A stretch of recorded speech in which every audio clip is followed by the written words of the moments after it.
Hello, hello. Happy Wednesday, January 21st, 2026.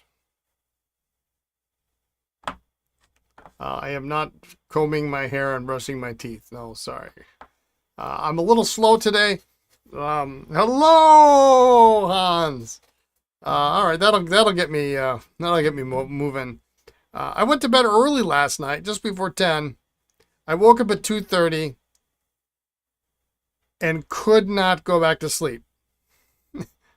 So, um, 4.5 hours was it, and yeah, I'm firing on half of the cylinders, but we'll see. Um, Another 3 hours, and it's time for home. That's how I look at it. I'm straightening my smoking jacket. No, there is rumor that possibly Saturday is the smoking jacket run, so I will keep you all informed as to what happens there. I can't believe we're talking about doing that. It's just I guess I've spent money in dumber ways. Here's the thing. I saw two. I don't even know if they fit. So I'm driving an hour and 45 minutes. That's not the only reason, but it's an hour and 45 minutes away, and it may not even fit. If you get out the alcohol lamp to add excitement and keep you awake for today's repairs. I had a really, really nice one. It was like cut crystal.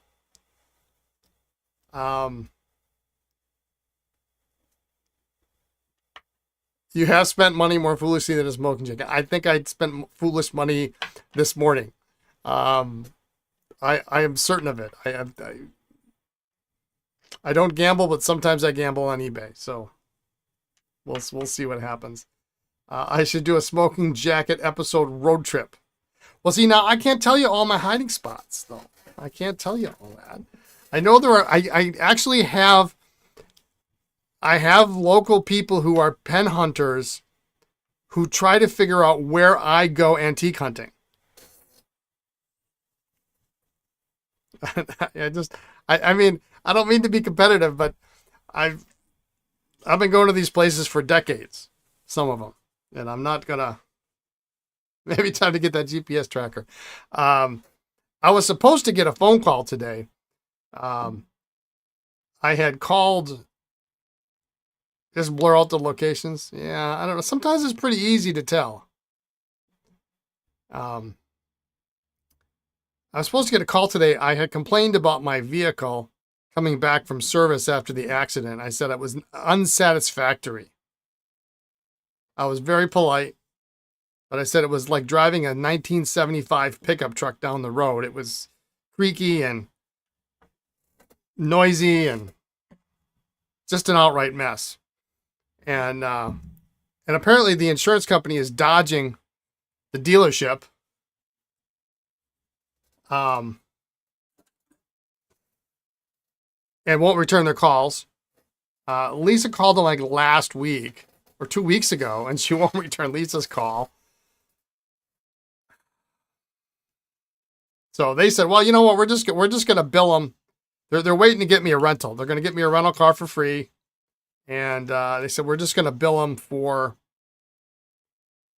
the tire, and we're going to put it on because there's no way that didn't happen in the accident. So I was real appreciative of that, but they said they would call me today, and I said, well, you got to do it before 2. So if by some chance they do call, I will have to break up the stream just for a minute to talk to them. But because I told them I would come and drop it off at 7:30 in the morning. Now, I may end up having to call them tomorrow, but we'll see. Anyway, yeah, you can't trust blowing something up. Pen hunters are devious and clever. And it may be that one day. That one day that there's a Waterman 58 and somebody doesn't know what it is. And, like the one that I got earlier this year. They had put it on Facebook Marketplace for $20. And,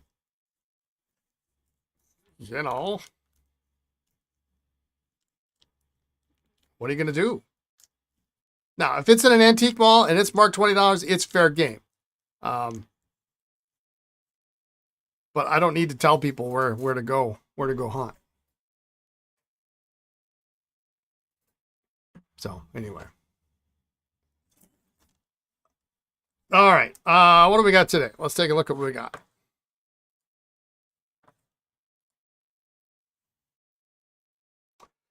We have these Esterbrook's we are cleaning, and I forget where we left off. I absolutely forget.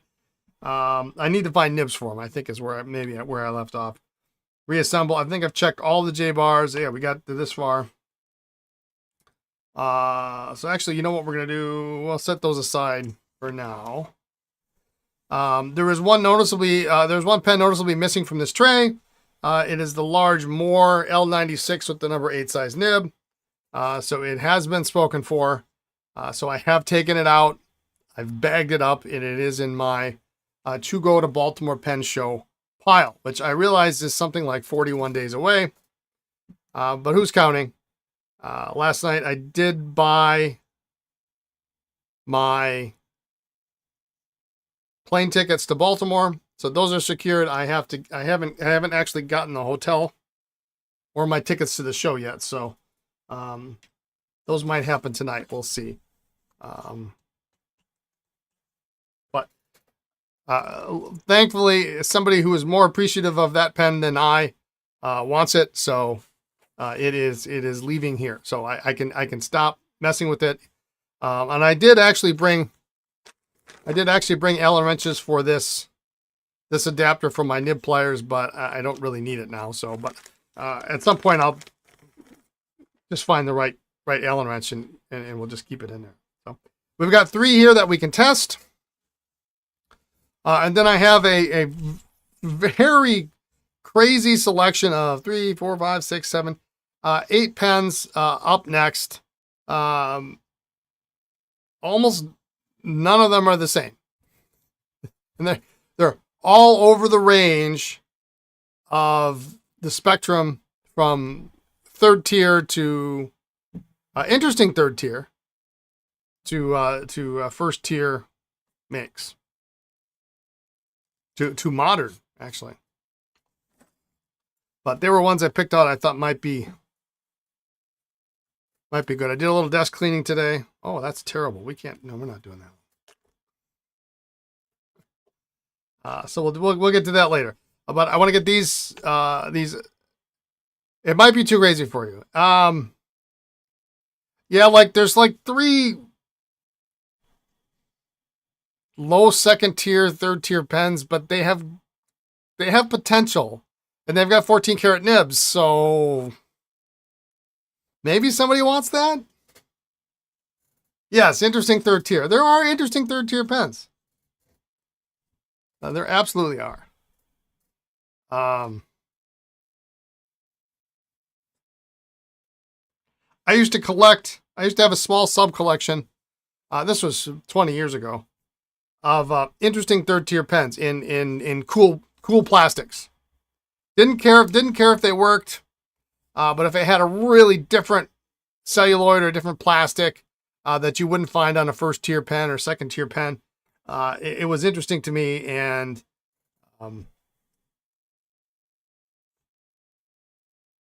I collected them. And then when push came to shove and I had to sell off 500 or 600 pens, those were like the first to go. I mean, they were. Lisa gave me sage advice way back when. She said, "Don't sell anything that's going to make you cry." So I looked in the drawer and I said, I've got like 50 of these stupid things. At $10 to $15 a piece, they can get out of here. I am not going to lose sleep over those.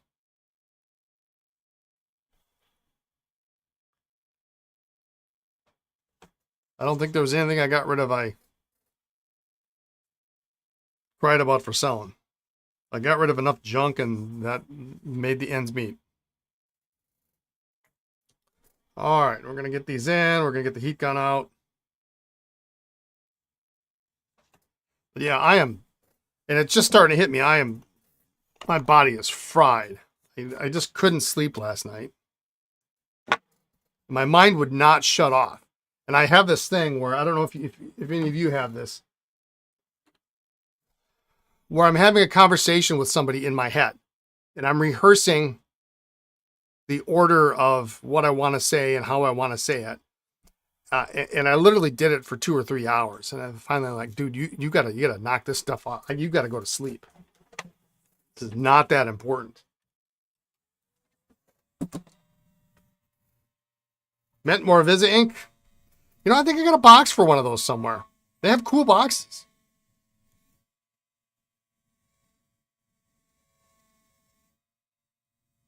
Oh, this one I probably don't even need. Now it's going in, so.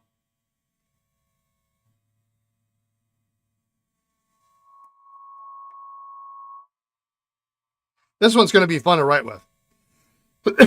It's probably rigid as a bone, but.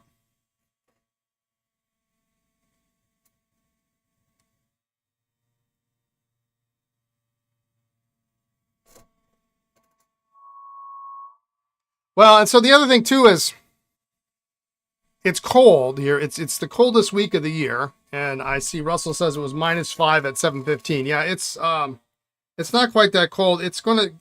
Today's the warmest day of the week. It's in the 20s. It's actually quite balmy and nice. Tonight it's going to get colder, and like Friday, the high is -7. The high is -7. It's actually warmed up because it was supposed to be like -20 tomorrow, and now it's like 1. 1 or 9, I forget what it is. But so it's cold, and Lisa wants coffee at lunch, and so we make 2/3 of a pot. It's enough for her to fill up her mug, me to fill up mine.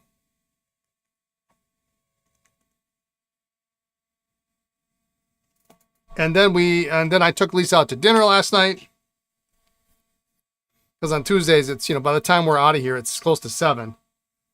And I said, you don't need to cook. Let's go out to eat. And I was cold and I had coffee at 7:00 at night. And normally coffee doesn't affect me, but that's about the only thing I can think.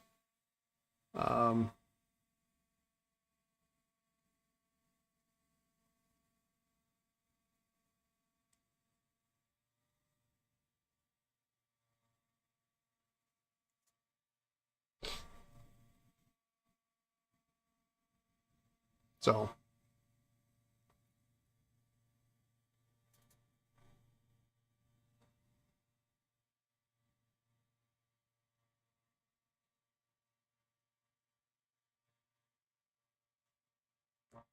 All right. Excellent.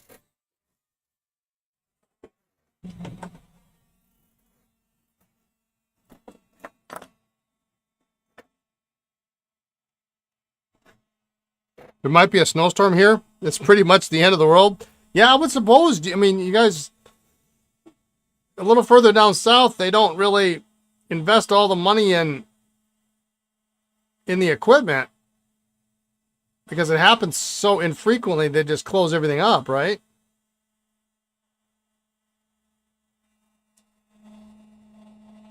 I mean, if they did that here, nothing would ever get done because we're supposed to get a little snow, but nothing major. You got fresh gas for your generator just in case? Yeah. Well, that's the other thing too, is you got to make sure your car is full of gas because it's extra weight while you're driving in all the muck.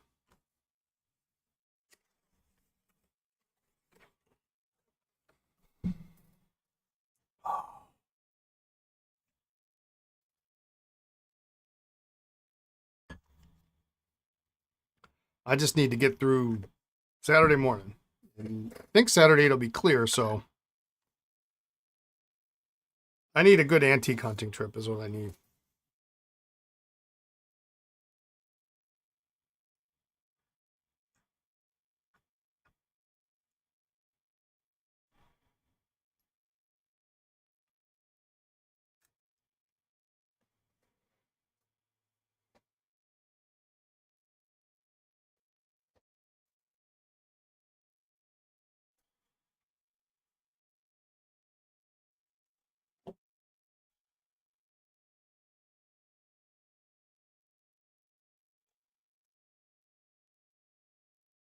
Ooh. Your snorkel pliers from Pen Tooling arrived yesterday. They are really great. Omaha. Everything getting more expensive. Do you think vintage antique pens are going to become more popular again? I bet they will. I also bet there's going to be an influx of people breaking stuff. Because they're going to find stuff and they're just going to think, they're going to think it's.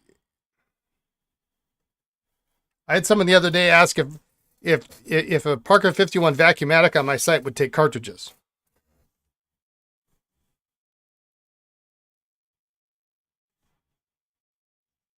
Okay, now it's flowing. I don't know why it wasn't flowing before. And I think, and the problem is new collectors have been trained that you're supposed to take everything apart, and you're supposed to take it apart to clean it before you fill it, and all this nonsense. You would buy a cartridge converter Vacuumatic. Well, careful what you ask for. You know, I've got 11 months to prep for Christmas next year. And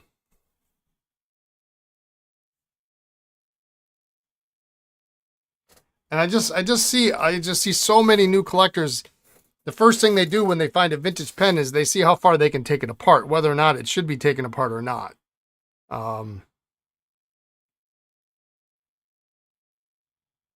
And for the most part, some of these pens they've made millions of, so it's not, not too terrible. But it's it's the time when you get somebody who's, they've got, something special, and they're just ripping it apart and.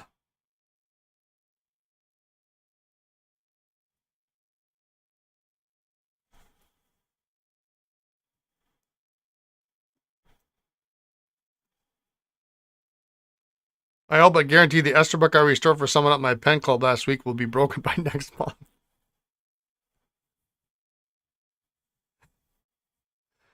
Well, I told you I had sold a snorkel to someone and ran into him, and he had promptly filled it with Sailor ink.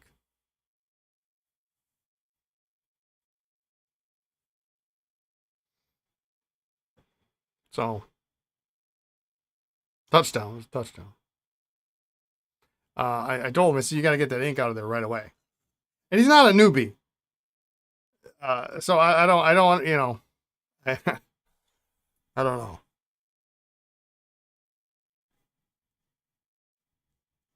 Okay, this doesn't.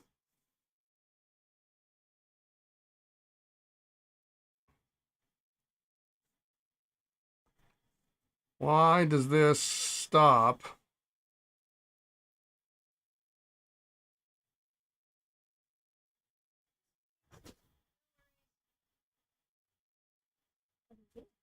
I'm writing with the Conklin Endura. And how is it? It's okay. It says smooth. Well, it dries up Which way do I though. go? You go right there. Yeah, you just look at yourself in the There you picture go. there. Hey, everybody. All right, I gotta go back to work. Okay. What were you coming over for? Stealing one of the. You're an optometrist office. We're out. We have it on order. We need it for patients. It's not to give to anybody.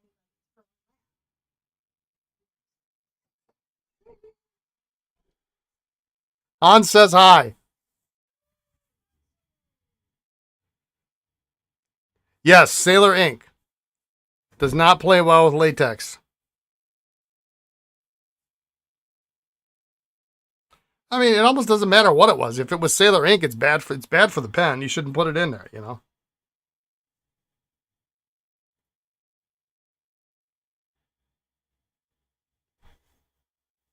Yeah, there are hard and fast rules. Everybody wants to put their favorite.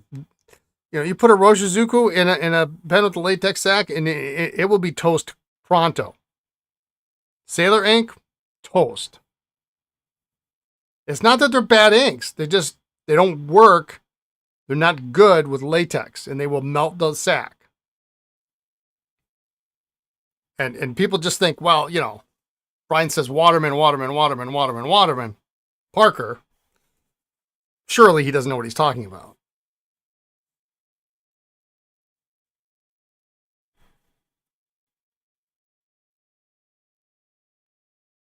Gary, have you tried the snorkel pliers? They're pretty awesome, aren't they? Steel desks. Yes, Japanese inks tend to be alkali, and a higher pH does bad things to latex sac. Yeah.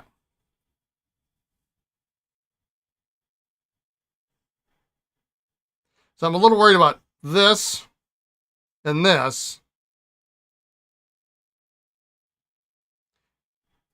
And we took this apart, so we know that the feed is clean.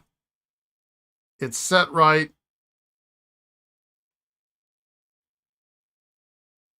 Maybe it just needs to.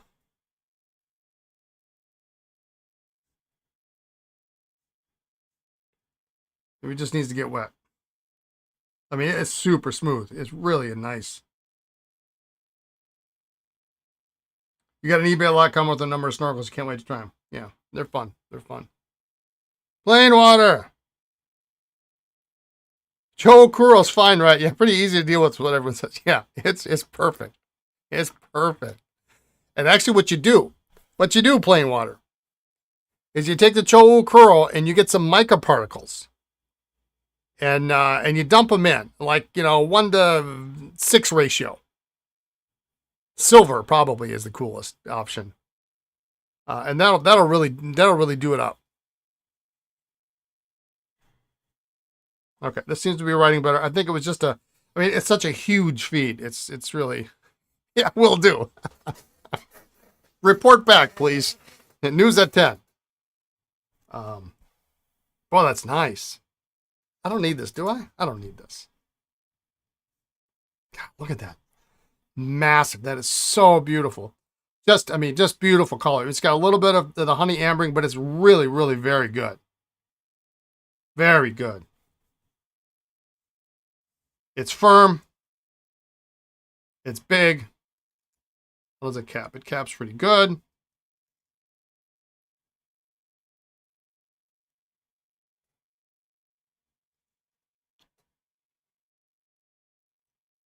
It has a huge sack in it. Yeah, Parker Super Chrome. Yeah, but put mica particles in it. Califolio said to be latex friendly. I've never tried it.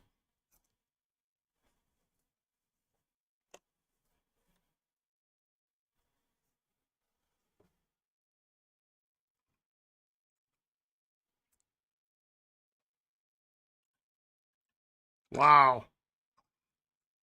It's a 20 sack. We could have probably fit a 22 in there, but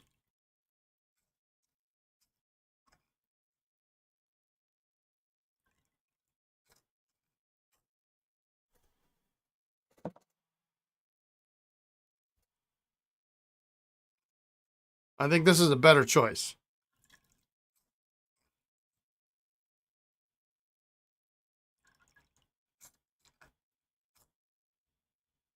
It's got that nice lock. That is a nice pen. I don't need that. It's too new. It's too new for me.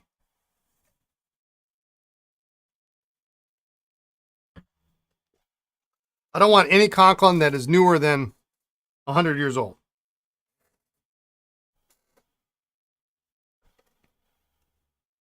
Yeah, stick to new brands. Waterman, Parker. I stopped there.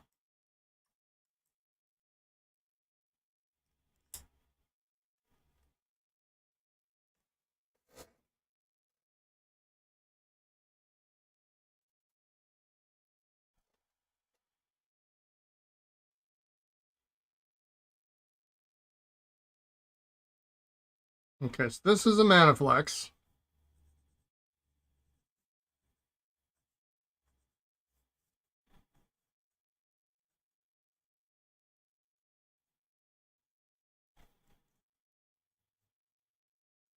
Kind of a dry, extra fine, but with some pressure.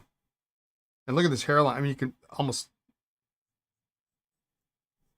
I mean, you really got to press hard to get that.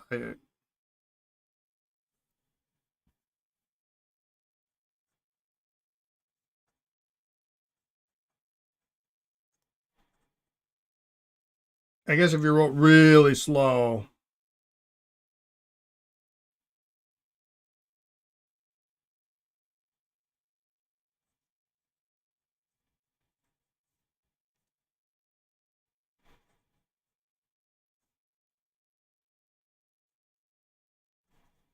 you do it. But that's a cool, it's got nice patina on the clip. I really like it.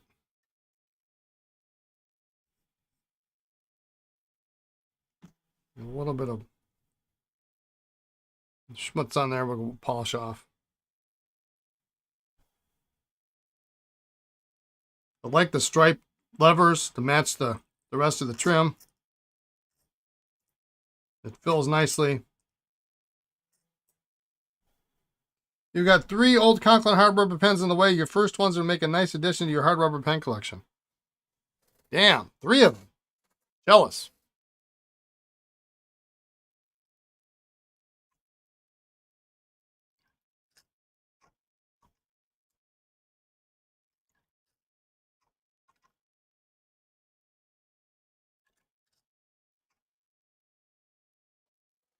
What would be easier to clean? A spill of carbon black or a snorkel full of... a spill of carbon black, I think, would be much easier than a snorkel full of glitter because you can't get it out. You'd have to take the rubber feed out from the inside of the snorkel, which is just asking for trouble.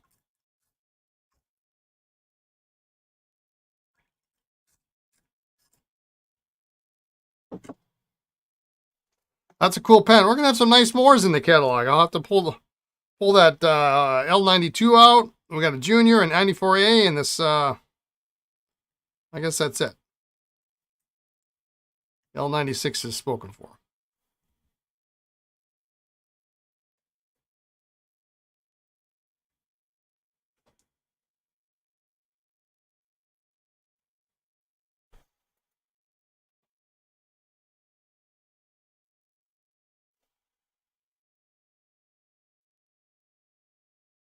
Boy, these are sharp threads. Holy cow.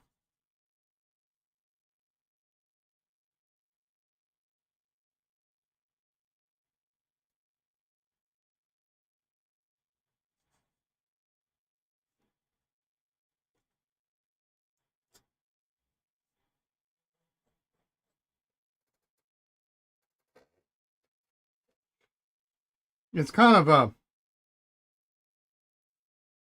medium soft.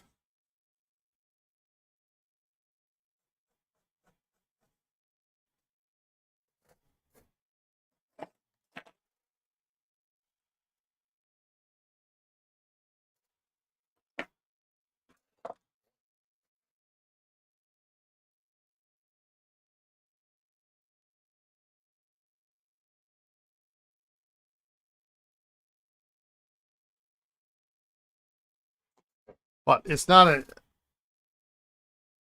super expensive pen. But I like the way the trim has patinaed here.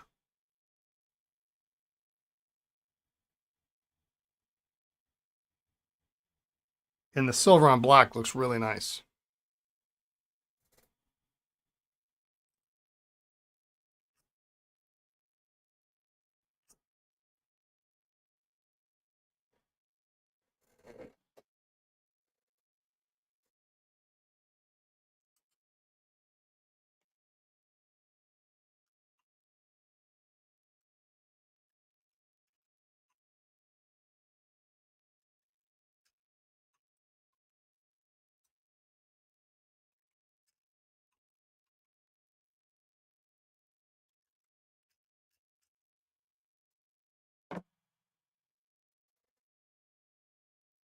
Feels great.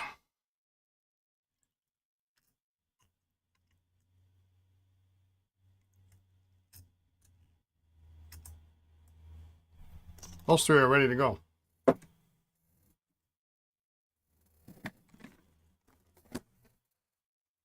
Let's see if this guy even fits in here. It's so big.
One is a number 2 nib with the military clip chased. Is it crescent? One is a 40 crescent. That's nice. We got a Waterman, a War, a Waltham, and a Kaweco. All hard rubber on their way. Hard rubber Waltham. That's interesting. The vintage Kaweco.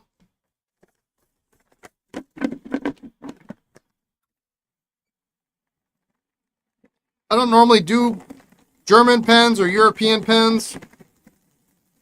A couple pens from the UK once in a while. But a couple years ago, I was at a show. I forget where it was, St. Louis or Ohio or something. And I came across the Kaweco Safety, I think it was. A hard rubber Kaweco Safety. It was the coolest thing ever, so I had to buy it. No idea what happened to that pen. Probably sold it.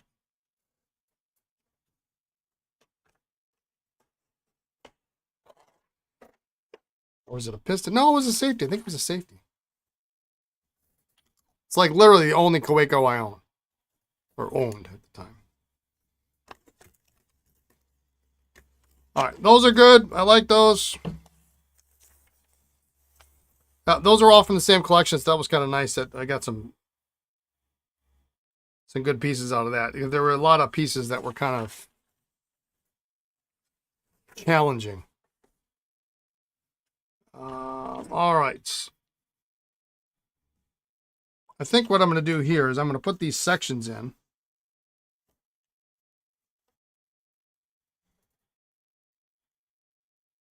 Oh, cool. A crescent with the military. Those are awesome.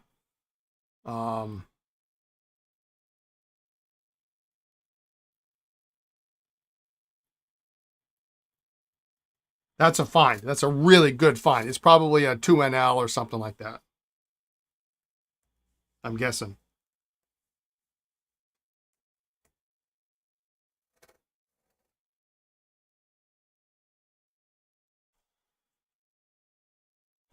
All right, I'm going to have to test the nibs. But for now, I'm just going to assemble these.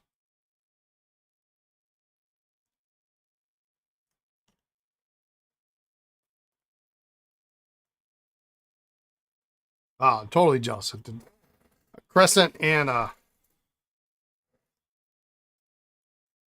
40. Wish I could get my 40 apart, get the inner cap out of that stinking thing. But then it broke.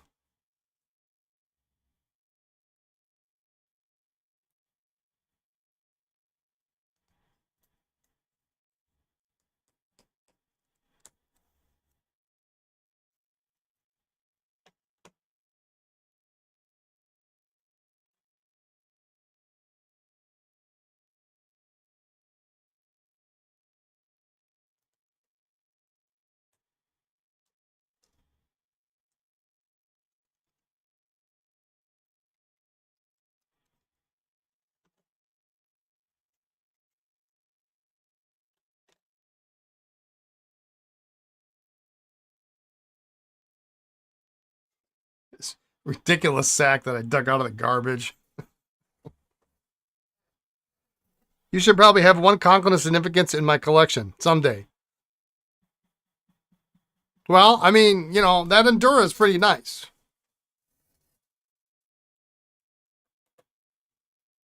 That would probably be a really nice Conklin for you.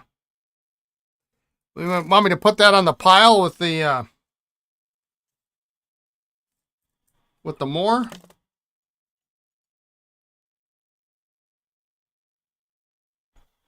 $110 each for the Conklins. Nice.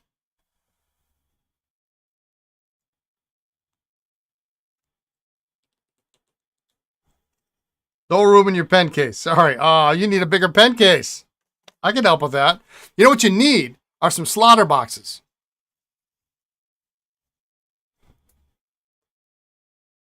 You've owned Enduras and Nozak, sold them all. Yeah, I can't get into the Nozak.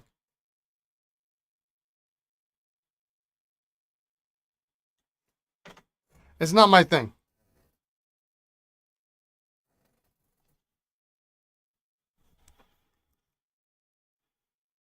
All right, so we just need some nibs.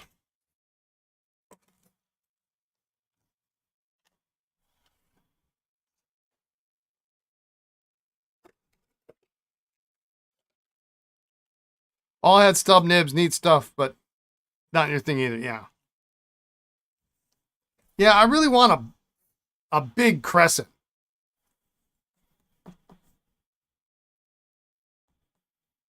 60, 50, 60, 70, something like that.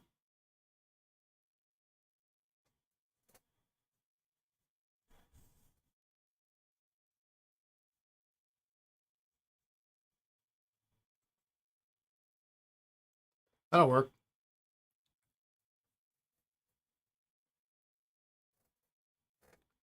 Well, there's one. One medium.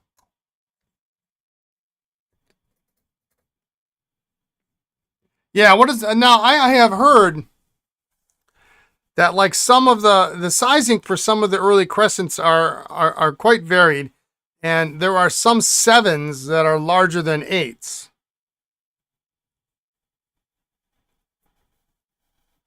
So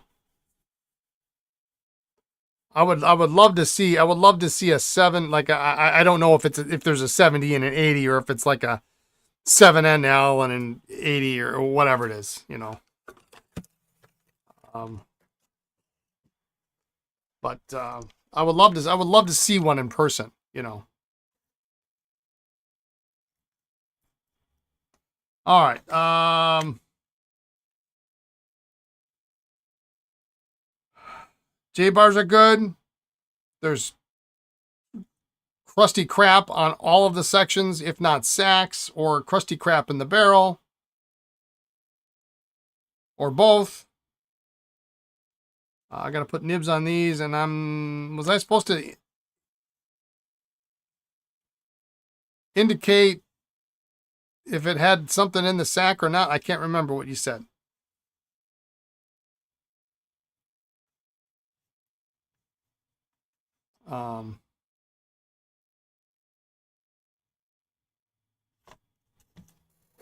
I'll work on the nibs tomorrow. I don't need to waste. Okay. Just tell you which ones are the extra fines, which ones are the fines, which ones are the mediums. Got it. All right. So help me remember.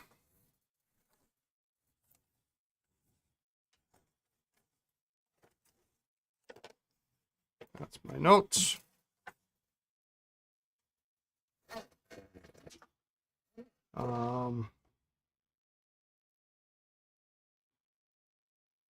Yeah, I think that'll be fine.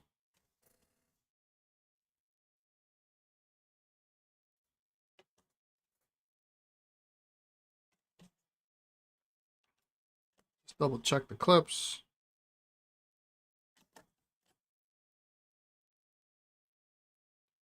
Some of these are going to need a healthy supply of microgloss. This one's a little loose.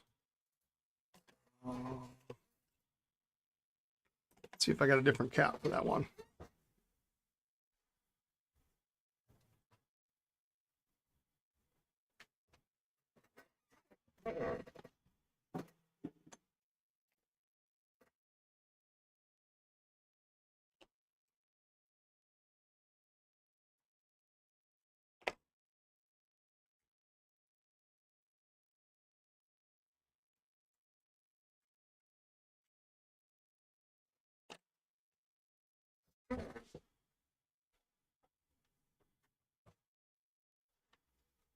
All right. Yeah, the bottom. Some of these are pretty dirty, but I can't believe you're cleaning me out of SJs. It's amazing. And I mean that in a good way.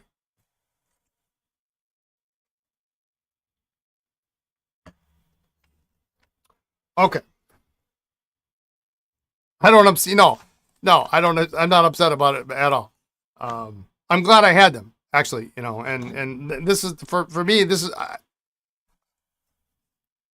I don't know how many I have on the website now, but I can tell you I can't remember the last time I sold a black Esterbrook on the website. That wasn't a J. I think I sold a AT&T property one earlier this week or last week. All right, so here's the whack job brain of mine.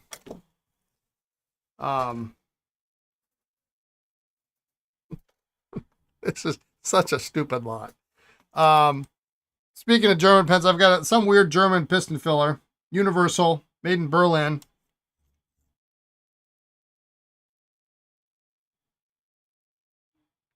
Looks like it's got a steel nib. We'll just kind of see how that works. I might not. Oh, it's threads are.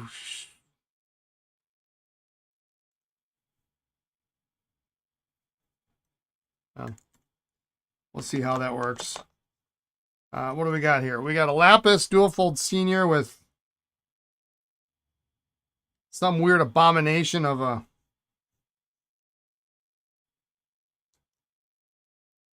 line cap, and this is a streamline too. Now wait a minute. Hang on.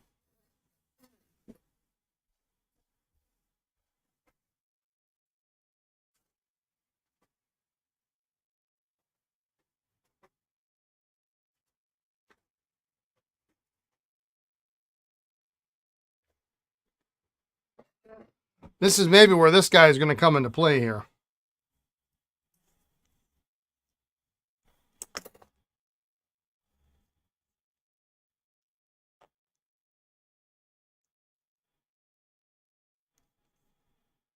There we go. I don't know what this came off of, but it's not a. It is not a Parker blind cap. So that'll work. That looks nice.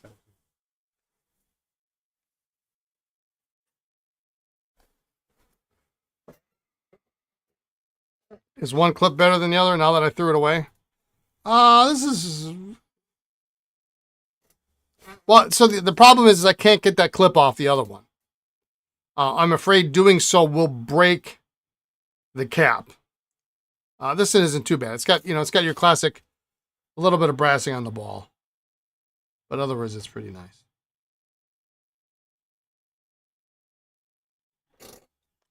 And this one, I think, has a, yeah, it's got a later vacuumatic, probably a replacement. Gosh, the threads on here are a disaster. Jeez, what a messy pen. This is quite nice. I currently do not see anything wrong with it, but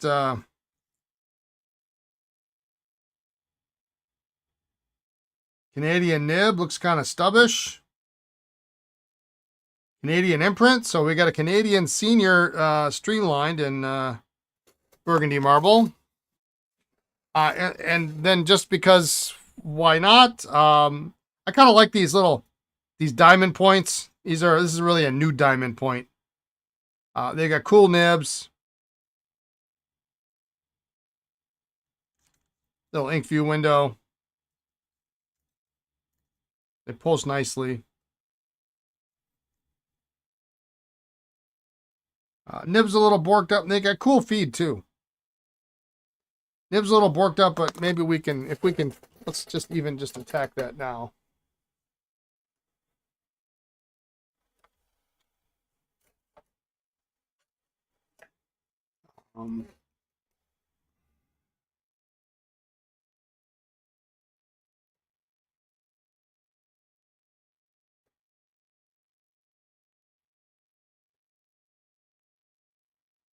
And these nibs are usually very sensitive.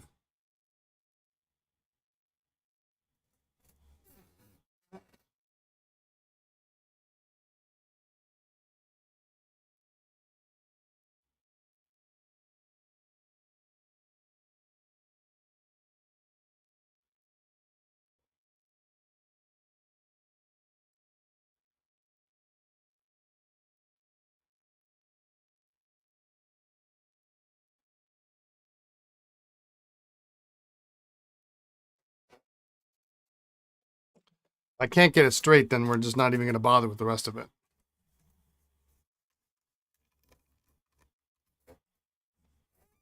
I might have another nib for it.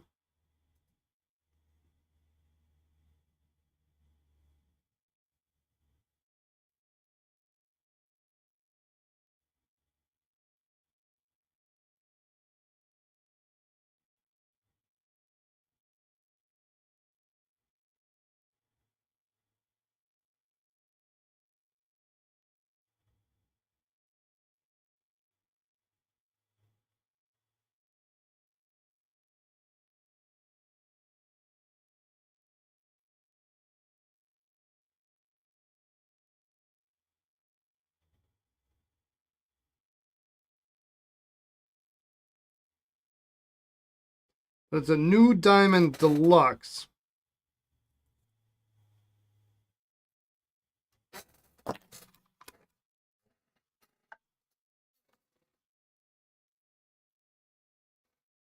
But I'm going to give this the 5-minute try, and if we can't get it working, it's going in the bin.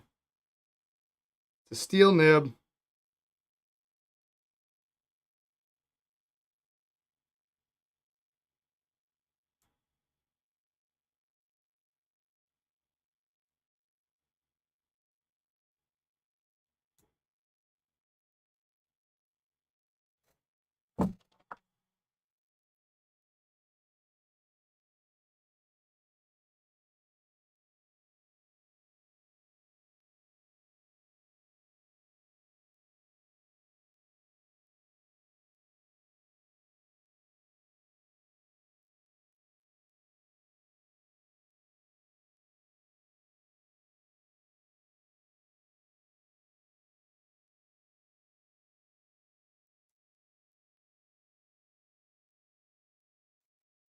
Well, we're kind of getting there.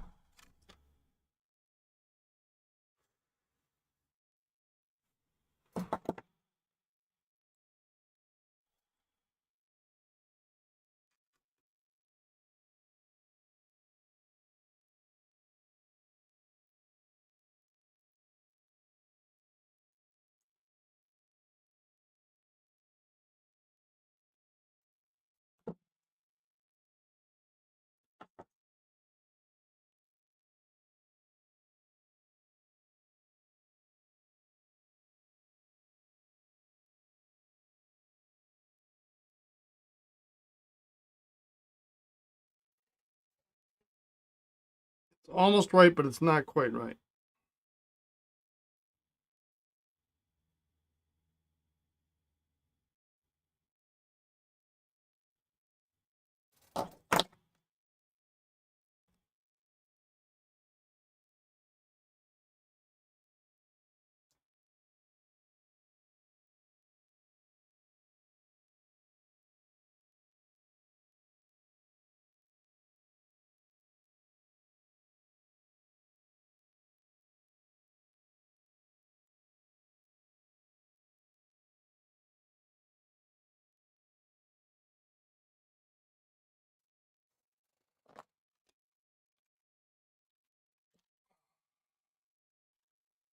Well, let's see how that works. We'll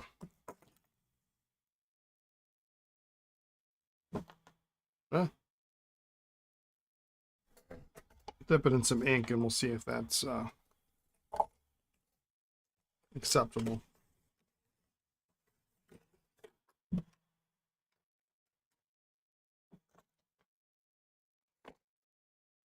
It's very fragile.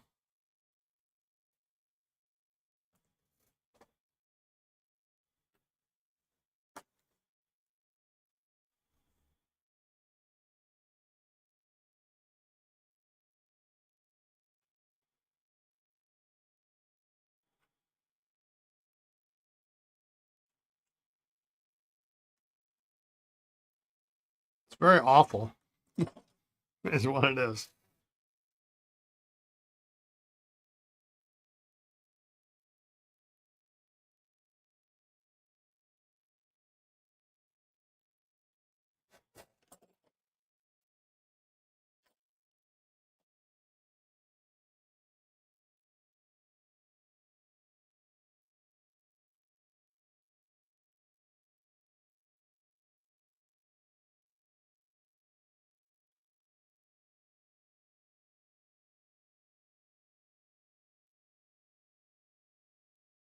Tour Down Under has started stage 2 today.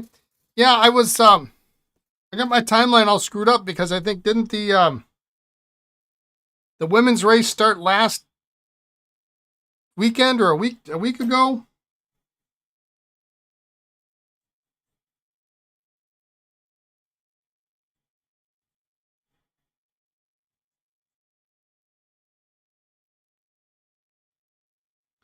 Well, we'll see how that pans out.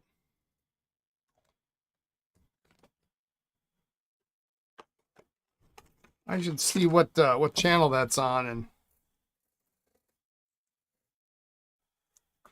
turn that on. All right, this guy here, it did. Okay. This is, I don't normally even remotely consider doing a wherever, but this is a wherever Zenith, which is really kind of a cool pen. It's got these red transparent finials. It does have a solid 14 karat gold nib with a fully transparent feed. So it's kind of a neat pen. Decent looking nib this one has. So it's already well above the new diamond point.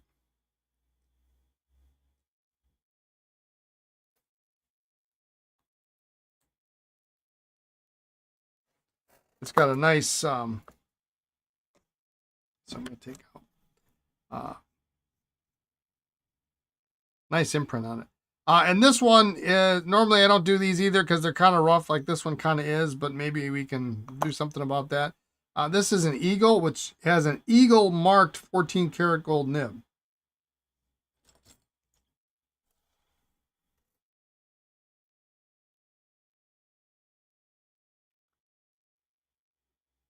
Which is kind of unusual. This is typically a very unforgiving material. It threads nicely. Typically your caps shrink and this top finial just falls apart. You got to be careful about that. That seems to be in good order.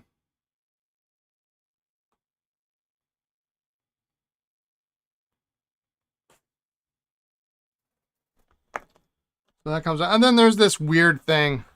I don't know what it is. It's a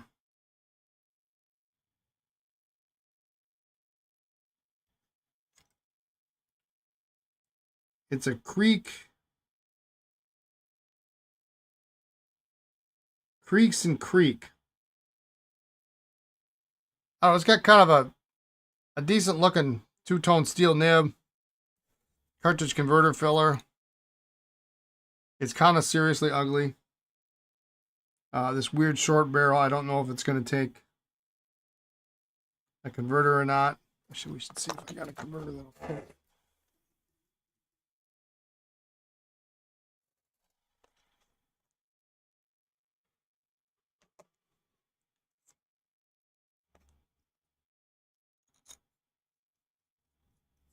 Okay, well, that's the short Monteverdi converter.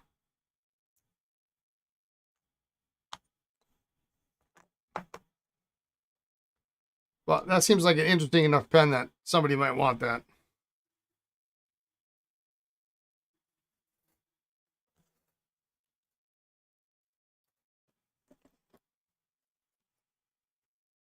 And then I got this guy here, which has got the wrong section and a bent nib. So I'm going to leave this for later. I'm going to put this back in the pile. All right, the tray's already full enough.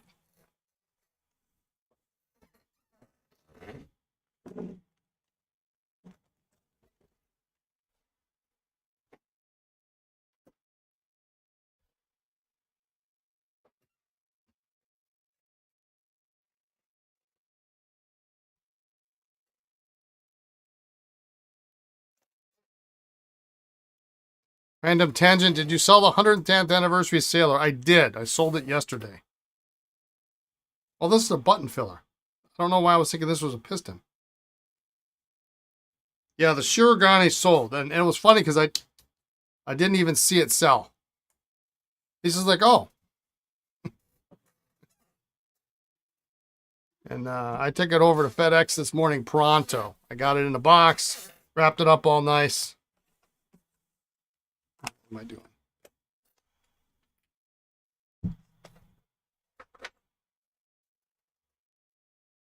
Yeah, I try to take off vintage and consignment stuff as soon as it sells, so it's not, because I have so much of it. I don't want it to clog up, people to have to sort through all the stuff to find out what is and isn't available.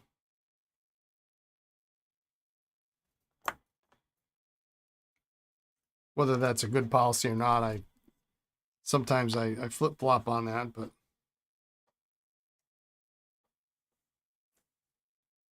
I know the SEO experts would probably have my head with that, but these are not, man, these threads are awful. It's a Canadian barrel too.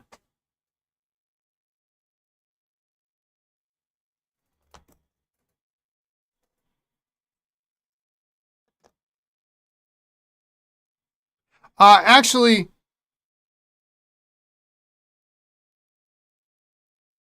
I might be able to get another Shirogane. I have another consigner that's I think he emailed me and said he has one that he wants to get rid of. So I might have another one.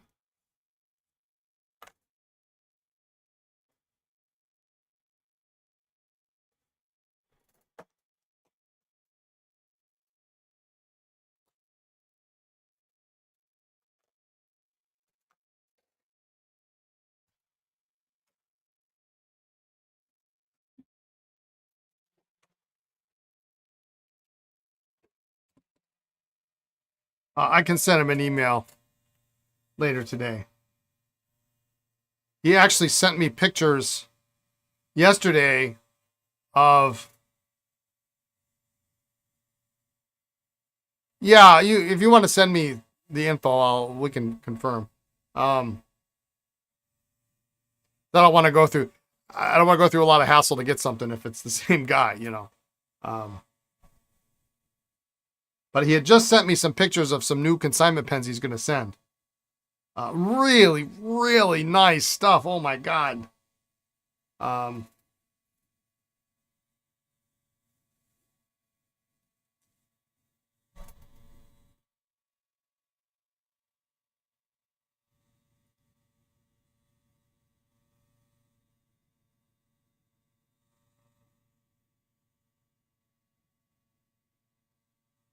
So we'll see. We'll see if he sends it.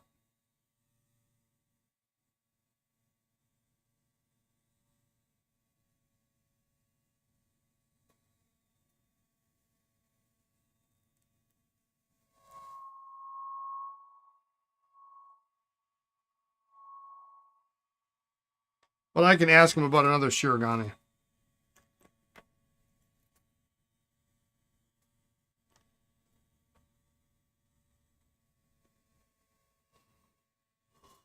Excuse me.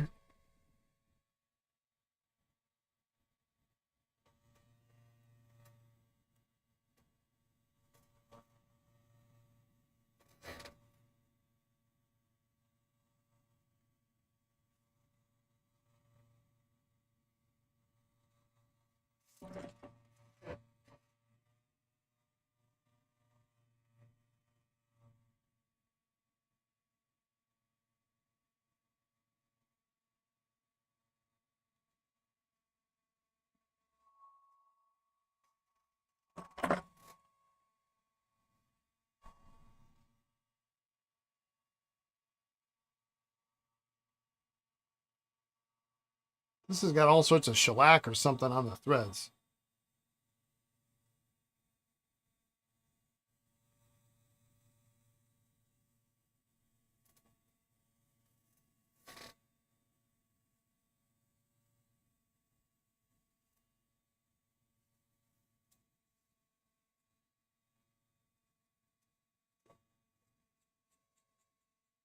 Well, that's not supposed to be that way.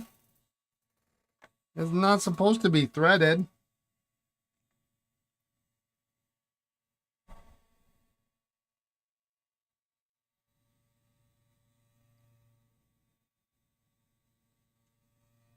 Ooh.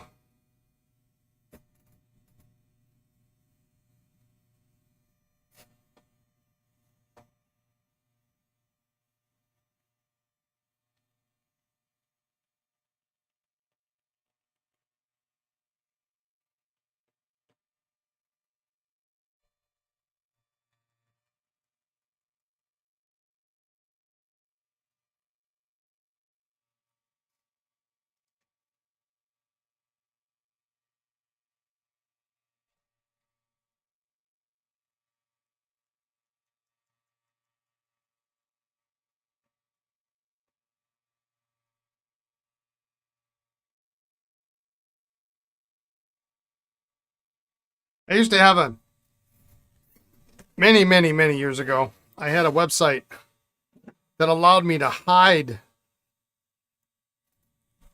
products after they sold. So I could leave them up. And if you had a link to it, you could find it. But if you didn't, it wouldn't show up in the categories or in a search result. Or that was kind of nice.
There we go.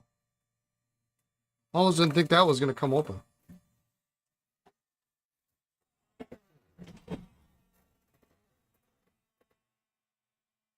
All right. Sure, keep yawning.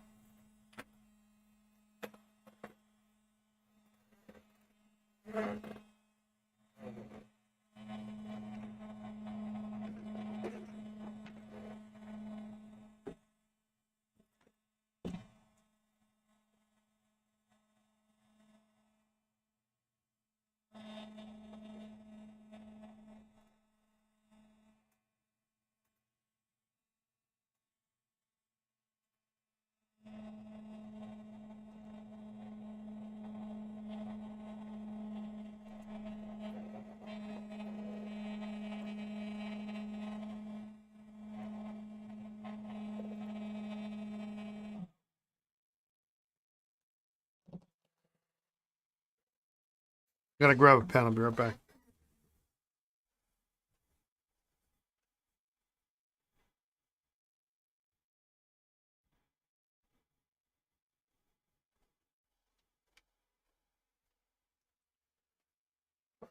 I was checking the vendor list on the Baltimore website today.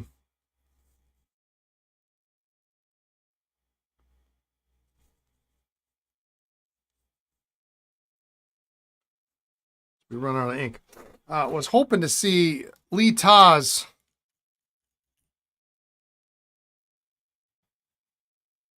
name on the list, but I didn't see it. Now I realize most of the time those websites are never updated.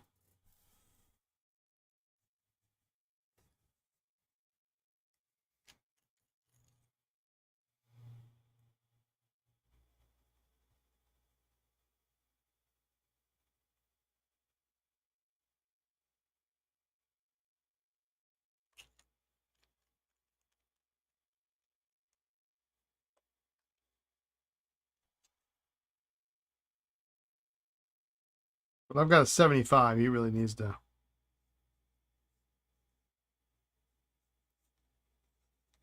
Really needs to look at.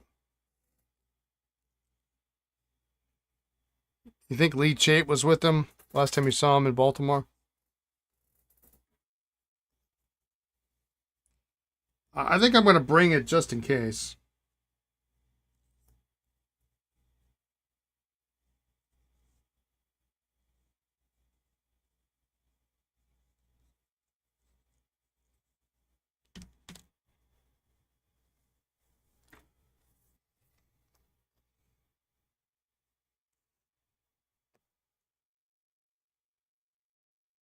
Really don't need to write those down.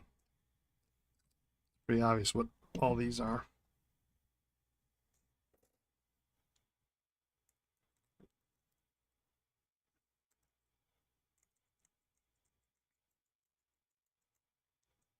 Yeah, I looked today and it's been 7 years since I was last in Baltimore.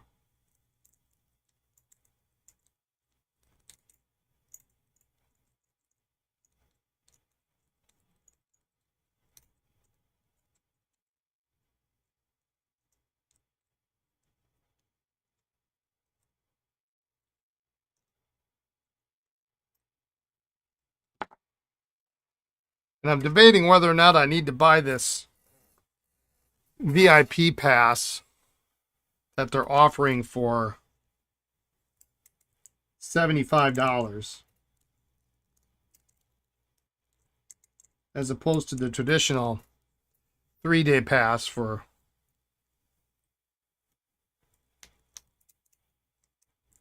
$35.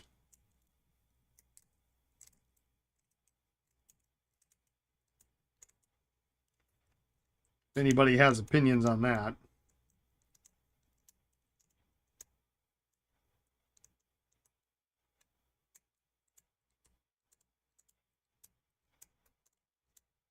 I mean, normally a show's got like a weekend pass and yeah, you get the VIP usually.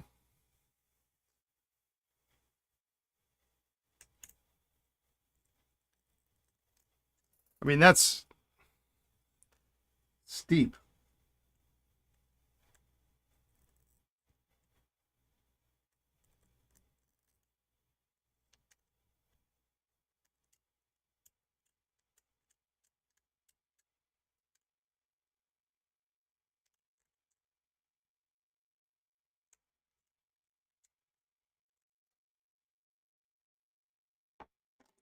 Oh, you do if you can't find a dealer, you get a badge for you? Okay.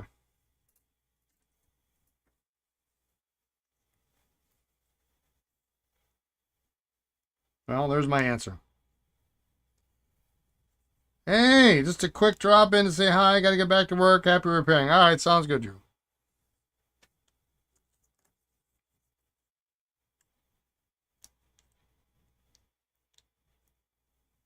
We won't tell your boss.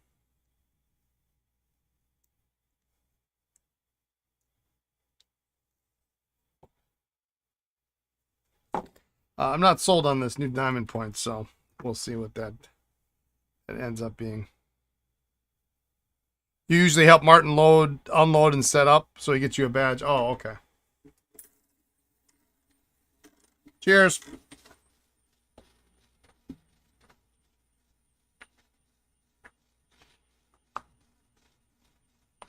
Well, then VIP badge it is, I guess. I called Bertram's today, and Bert was busy, but I got a staff member who wasn't entirely helpful. I mean, he was, I guess. But he was like, well, you got to call the number on the website. I said, this is the number on the website.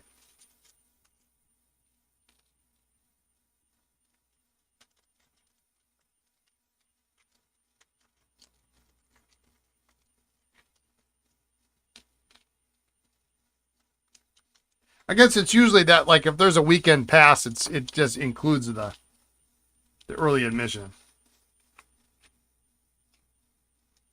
And I was a little confused because it says something about Thursday. I'm like, well.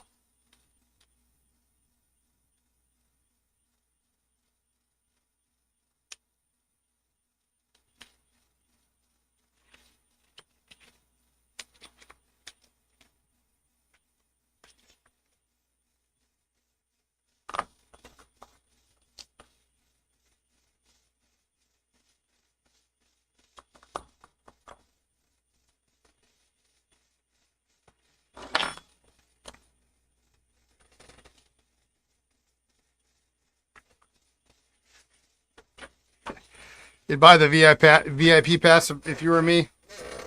Yeah, I know you don't spend money if you don't have to. Yeah, it was funny, like was it last year in Chicago? Lisa's like, I'm not paying the money for the pass. She's like, I'm not doing it. It's just silly. And for her, it kind of is.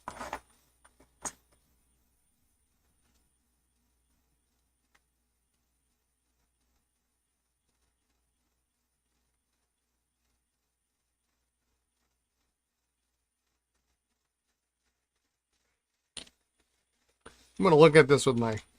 This is just such a messed up...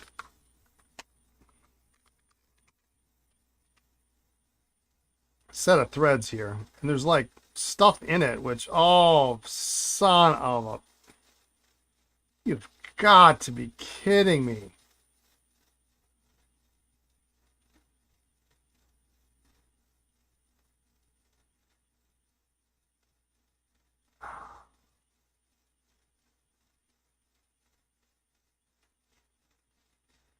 That a crack?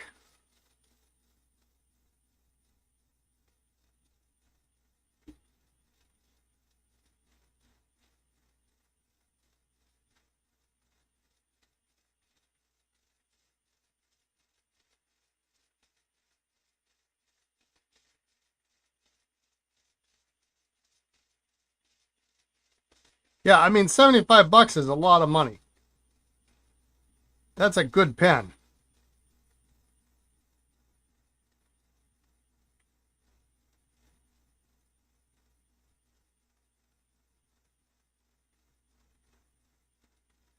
Or half of a third of a good pen.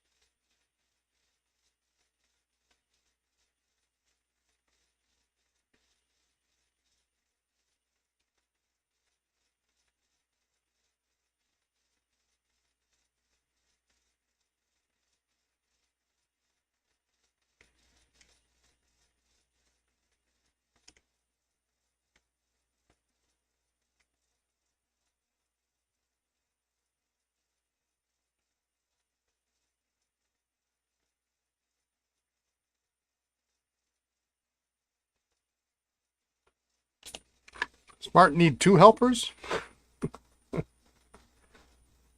All the good desk sets will be gone before regular hours? Yeah, I bet they will. Yeah, so Lisa looks at me at dinner last night. And she says, there is just one rule. I have one rule. And so I'm waiting for the, I'm waiting for the usual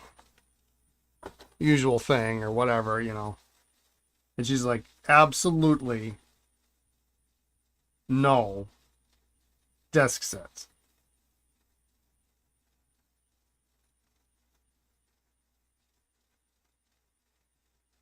I said, I'm the one that's got to lug that stuff around.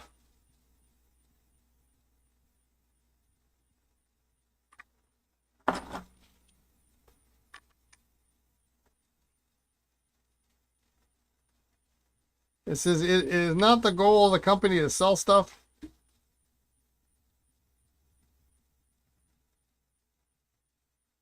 And who cares what it is?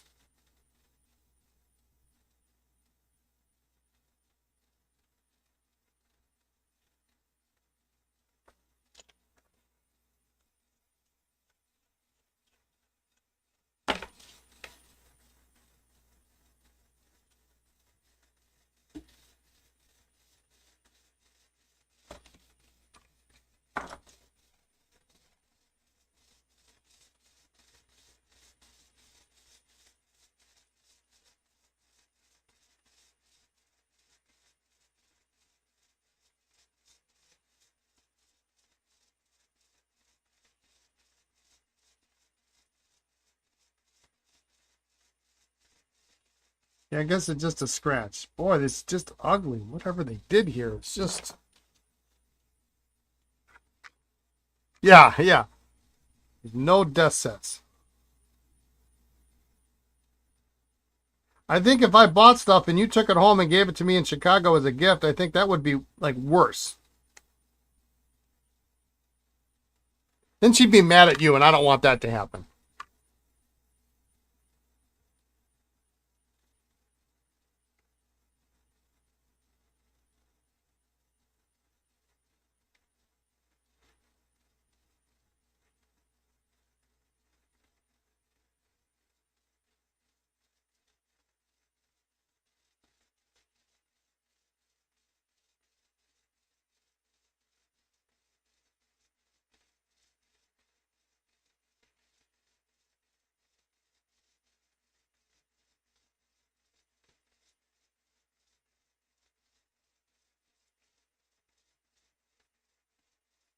Wow, what a mess. I wonder if they just put some shellac in here.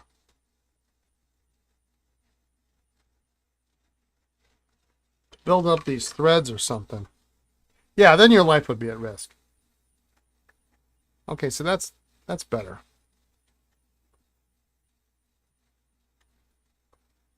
Yeah, your life would be at risk, or next year's Christmas present would be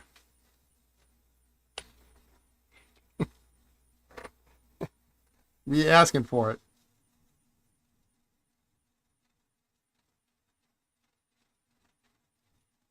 Okay, it looks.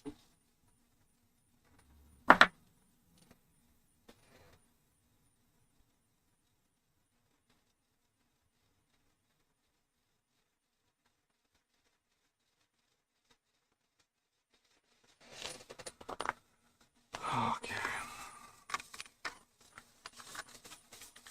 I need a storage unit for death sets that no one knows about. You know, I used to have nightmares about a storage unit. Because at one point I fancied myself a classic car collector. And that didn't really go over very well.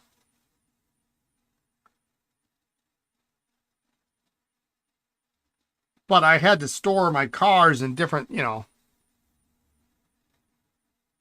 different places. And I would have these panic dreams that I had a C2 Corvette stored somewhere, and I forgot I had so many cars, I forgot where the heck I put it.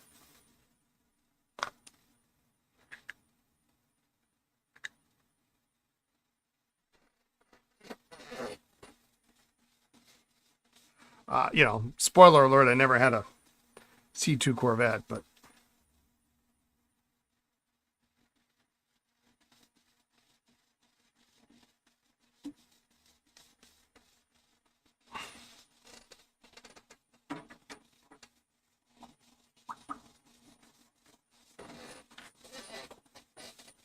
soak some of these caps.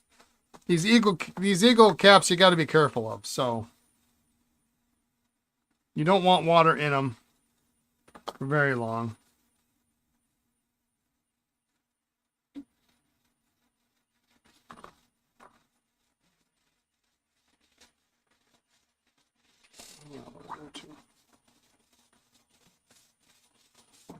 You know, a guy that has one for vintage bikes that his wife doesn't know about, he also has 30 vintage bike frames in his roof. Nice.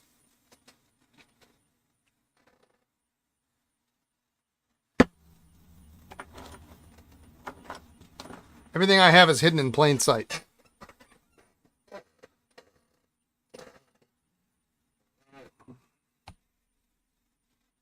Oh, man, I'm fading today. Got an hour and a half to go before we go home.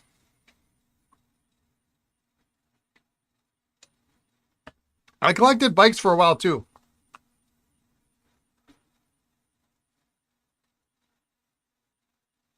That was kind of fun. I had a really great one. The one that hurt, that really hurt. I have a funny story about. So I once I was into balloon tire bikes. And so I was at an antique mall, which is now since closed. And there was a bike at the antique mall, and I asked somebody at the mall about the bike. And I don't remember what I asked about it, but there was a guy standing there. He says, "Oh, you like old bikes? I've got 2 of them. They were left in my house, in my basement, when I bought the house." I said, "Well, where do you live?" He says, "Green Bay." He says, "If you want, we can, I'll happy to sell them to you." So he's got a 1948 Schwinn Cadillac. Big tank. It's got the horn in the tank, the 2D batteries. It's got the fenders with the molded in light with the 2D batteries on the light. Black and like cream paint scheme is really sweet. Big balloon tire bike, Springer fork, leather saddle. Nice bike, really nice bike. Original sales receipt. The original receipt, the person who sold it to, how much it sold for, I want to say it was like $68.50 or something like that. The original warranty hang tag that hung off the handlebars. Really a great piece. And then he had a 50, I think it was a 54 Schwinn. And I don't remember which model, but it was also balloon tire. I think it did have a tank, and it was like this cranberry red with cream. Really nice bike. And so I said, "Okay, well, where do you live?" He says, Green Bay, which is, 45 minutes. Well, actually, at the time, it was 2 hours from me. And so my buddy and I, Peter Prescott Car Collection. Yeah, I'll take a look. My buddy and I decided we're going to go, and I call him up, and he's like, "Yeah," and he tells me the price. I forget what it was. And it was like almost nothing. It was maybe like $75 a piece. Right. And then, now this is back in, I don't know, 94, 95, maybe. And so I drive to Green Bay. We drive 2 hours in a snowstorm in a 1984 Chevrolet Chevette, 4-door hatchback. It already spells disaster. You already know where this is going. We get to the guy's house. I see the bikes. I see the Cadillac. I have to have it. I give him the money. And he goes, "You're never going to fit those in your car." I said, "You are probably right. I'm not going to get these in my car." And we did not get them both in the car and able to close the hatch. And so it's like snowing like crazy. It's extremely cold. I think we might have had a bungee cord. And we closed the hatch. We didn't close the hatch, but we had the hatch kind of down. So it was cold in the car. The heating was iffy at best in that car to begin with. So it was a real fun ride back. I ended up selling the 54 to my buddy who went with me. And he bought it for, I think, the price I paid for both of them. So I didn't pay anything on the Cadillac, but yeah, that was a fun trip. I had the bike for quite a while. Restored it, cleaned it up, rode it for quite a while. And then one day I'm riding around my college town. My buddy's on the 54. I'm on the 48. And we run across a guy in town on like a green Schwinn Cadillac or something like that. It was another one. Just looked just like my bike, but it was green and cream.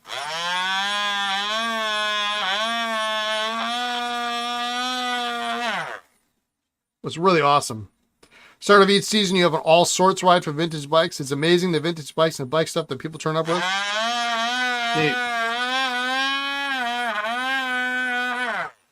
I had a Raleigh 74 Raleigh International in Champaign.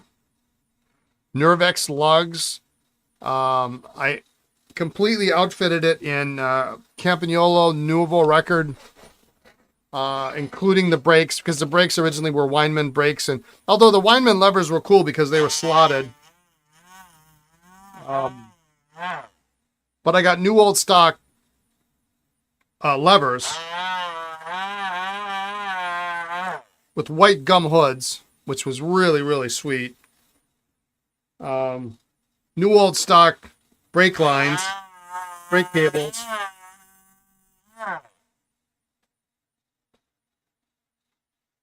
Got it all fixed up. Promptly crashed it and scuffed up the white gum hoods. Brooks saddle on it. Chrome lugs, chrome Nervex. Great bike.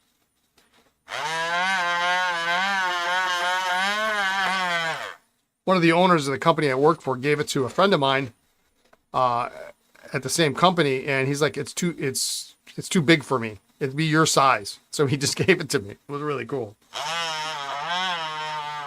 Ended up parting it out.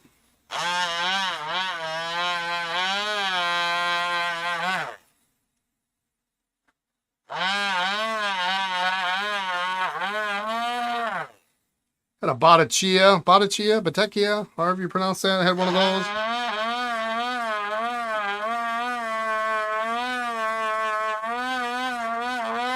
That was pretty heavy, though. It was a pretty heavy steel bike. Lugged.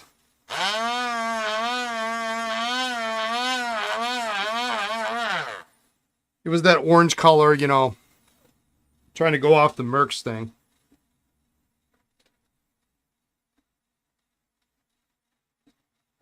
You located and bought a Killian Morris motorbike from 1914. It was made by your great-grandfather with his partner in Bendigo. It is the only surviving one left in the world. Wow. Well, that's cool. I have no idea what that is. But that your great-grandfather made it?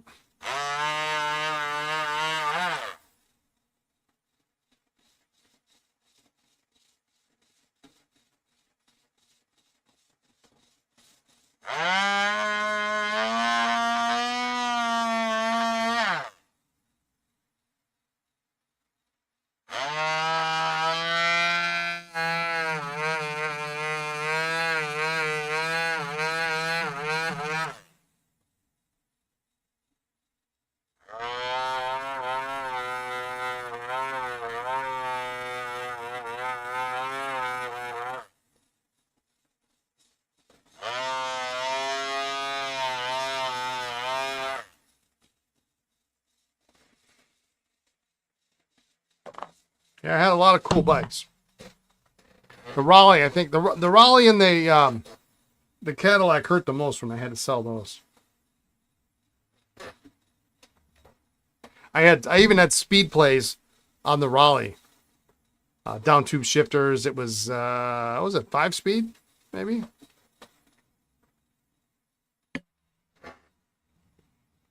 That champagne though was so pretty. Such a pretty color.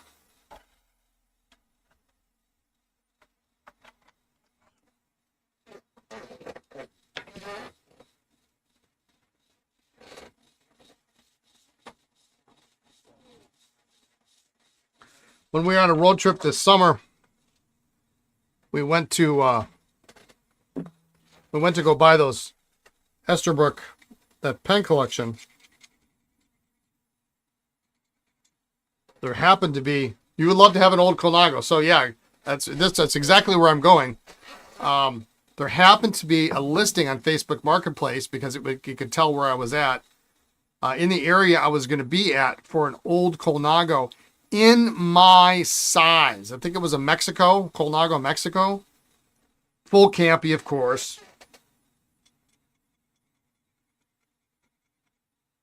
And the price was right. I mean, it was,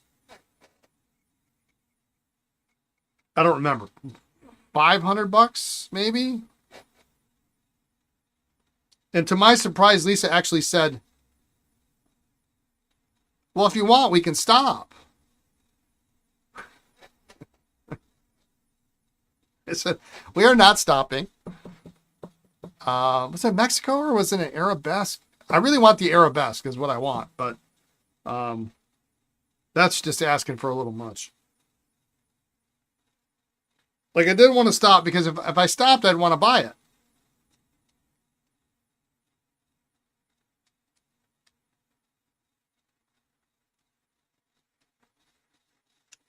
I don't have the problems that really big guys do, but 58 centimeter bikes are not as easy to find. I mean, you get 56s and 54s all day long, but 58s are, and above are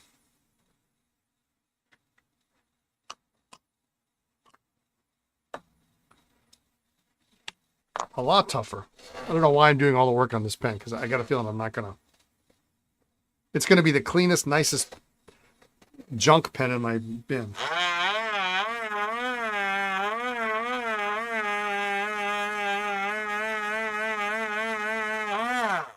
Yeah, so either Colnago Arabesque or like a 1950s Bianchi with like Campy Grand Sport or something.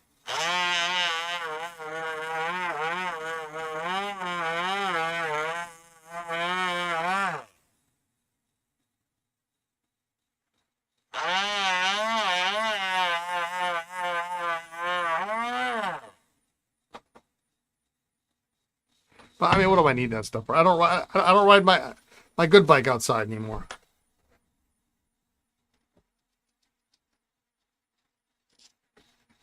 Yeah, it has to be Celeste. It has to be Celeste. Did you see there was a company last year? Good afternoon, Indy. There was a company last year that sells vintage bikes, and they may still have it. They have an original.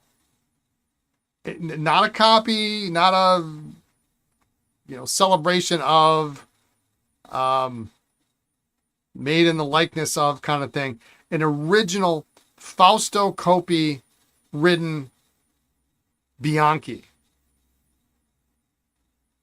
documented.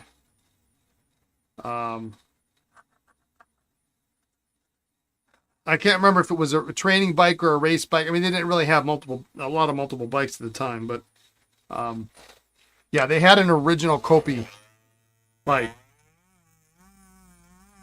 Yeah, you want to take a guess how much it was?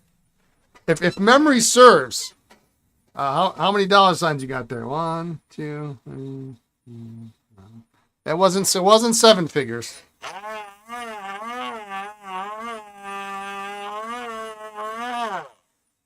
I asked Lisa, and she said absolutely not. I think it was $50,000. $50,000. But I mean, it's Coppi's bike. How cool would that be hanging on your wall? I mean, you go tool around the block maybe once in it, but then that's it.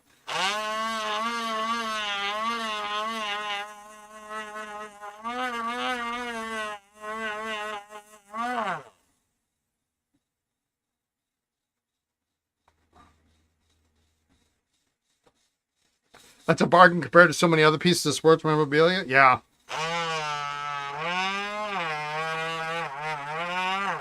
In terms of cycling memorabilia stuff, yeah, you hang it over the bed. Exactly. In terms of cycling memorabilia, that kind of stuff is it's unheard of. It doesn't exist.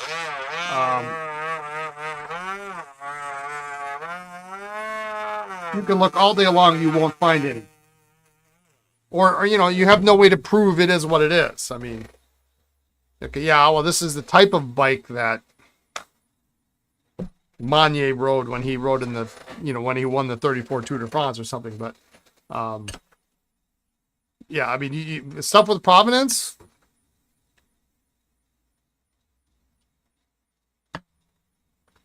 There was a cool video on the Global Cycling Network, GCN, where they were showing off. Oh, there we go. They were showing off one of Marco Pantani's bikes. Is one of his Bianchis that he rode in the 98 Tour de France. I mean, and in cycling terms, 98 is like, it might as well be black and white, right? And the guy said, so the guy actually had one of Pantani's climbing bikes, and he said it was so the wheels were so questionable that every time he ride it, Pantani would break spokes on it. And so they loaned it to the GCN guys, but they put different wheels on it because they said, the owner said the same thing. It says, I rode it a couple of times. You just keep breaking spokes on the thing because it was, like some 12 spoke, one cross or some crap like that.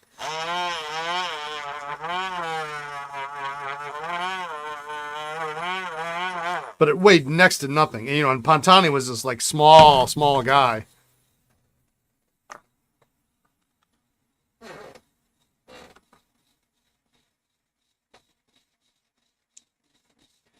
But yeah, Kopi's bike, that's Grail status. Without question.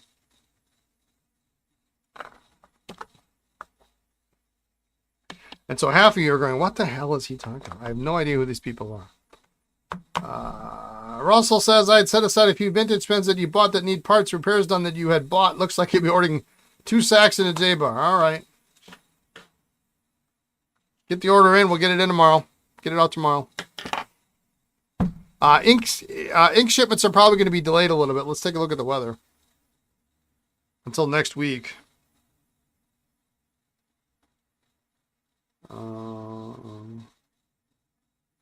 What's our forecast here? Tomorrow's a high of 12, a low of minus 15, with chance of flurries. Friday, a high of minus 6. Saturday, high of 0, but partly sunny. Sunday, 12. Monday, 6. No shipping on Monday. No shipping on... so no shipping Friday. Tomorrow's questionable at 12 degrees. Tuesday, it'll be 20. So, yeah, we probably can start shipping Tuesday. Wednesday, high is 16. Thursday, 13. Friday, 17 next week. So, and that's really bottles. Like ink samples, those I can usually ship.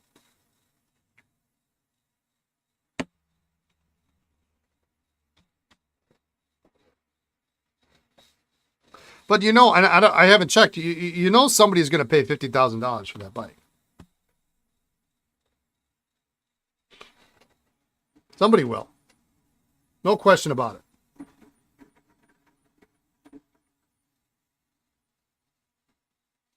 Because there isn't another one. And if you're that big of a fan, then you've already got 300 bikes in your garage or whatever, in your collection. You need a Kopi bike. Boy, that's got some ink in it. Holy cow.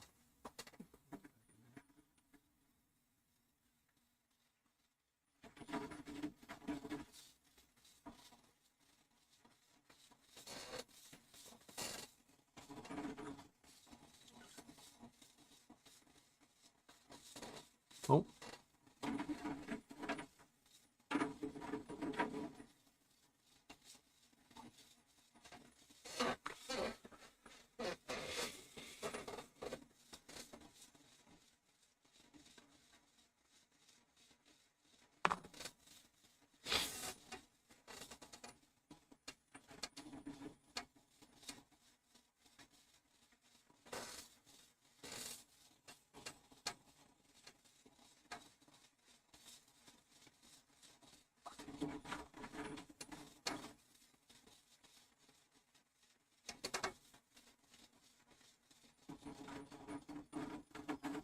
So it's hard digging around in here because I've got 351 caps that I'm soaking. Apparently I've got a couple of Esterbrook nibs in here. And the 51 caps are just trash, but they've got good jewels. How much is a competition grade bike these days? 10,000, 15,000, 50 doesn't seem crazy for one with serious provenance. Yeah, you don't know that well. Yeah, I mean, it is not uncommon now to find a $20,000 pro level bike at your your Thursday night group ride. 15, absolutely, all day long. 10, no problem.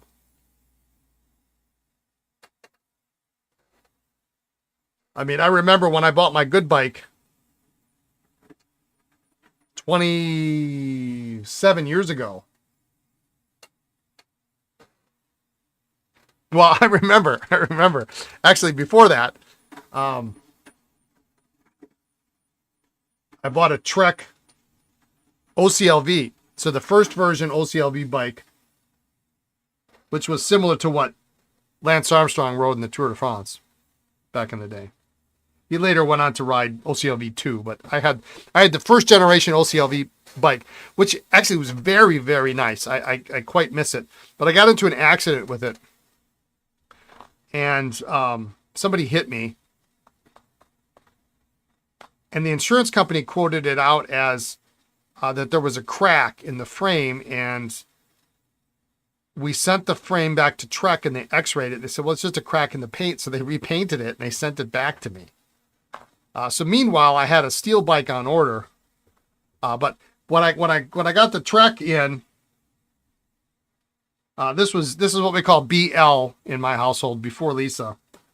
My previous wife, she was still finishing up some stuff in Wisconsin. I was living in Florida, and so she came to visit, and she saw this bike in the hallway as she opened the door. She said, what the hell is that? Because it was hot. It was bright red. It looked fast just sitting there.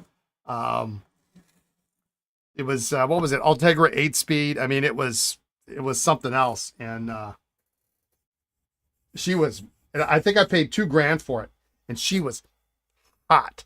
She just couldn't. He couldn't comprehend. That was kind of funny. But when I upgraded to the other bike, it was $3,000 for the frame and the custom paint, and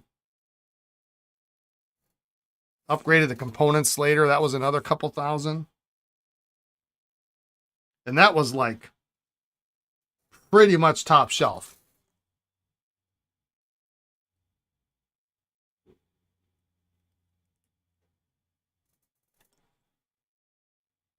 But yeah, these days, I mean, I got a buddy who just bought, Specialized is really, really awesome. They make the bikes, man. He just paid $8,000. And he doesn't, and that's, DI2 electronic shifting, and was it 8? It was 8,000 on the dot, or 88 or something like that. I mean, it was a boatload of money.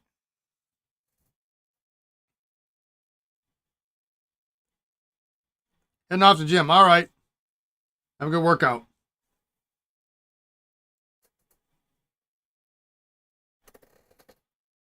And it's easy to get caught up too, because, if you're going to spend that kind of money, you don't buy anything off the shelf. You build it, it's all custom.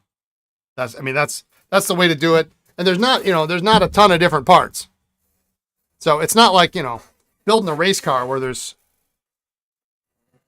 a million different parts. I mean, there's a fair number, but I think the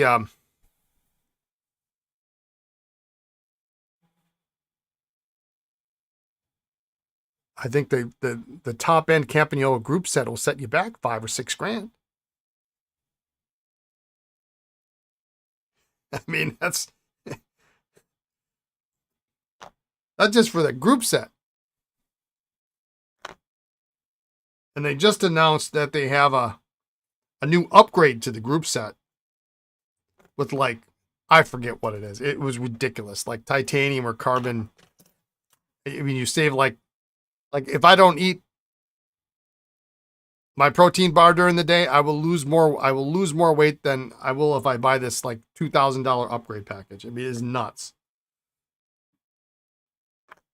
So yeah, it gets expensive quick.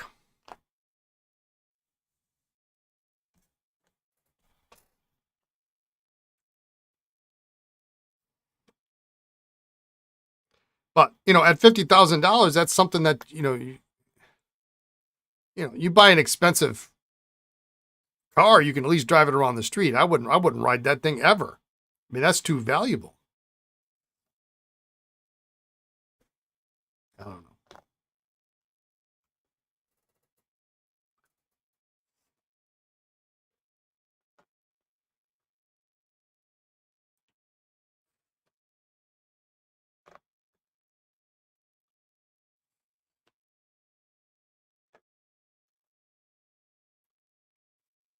Sure is beautiful though. All right, those just blow through all pretty nicely.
Can't believe I'm restoring it wherever.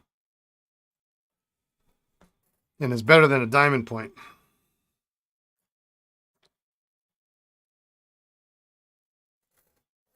Yeah, some vintage pens arrive in the end of the week, and next Monday you'll need to look over to see if you need parts for them. So we're going to hold off to order. Okay, very good, very good.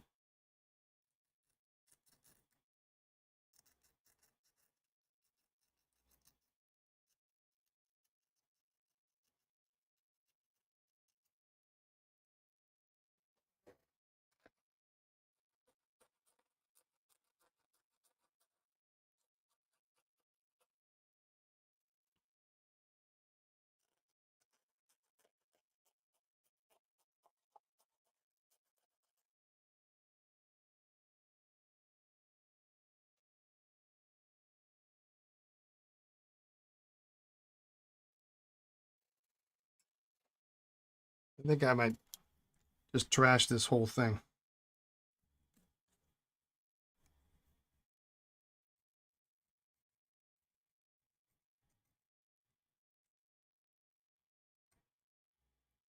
I have others of these diamond points, so maybe I can make one out of the whole batch. I think I have a gray one somewhere. They made them in different colors. It's kind of this almost this Parker Challenger-esque material.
This bar is just a disaster.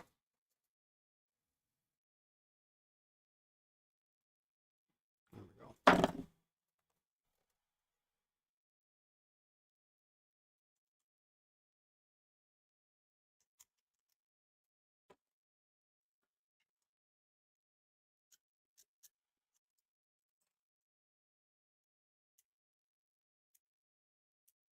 Okay, well, that works.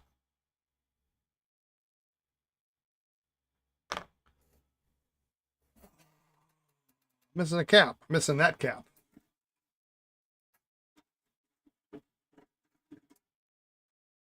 It had a ton of ink in it.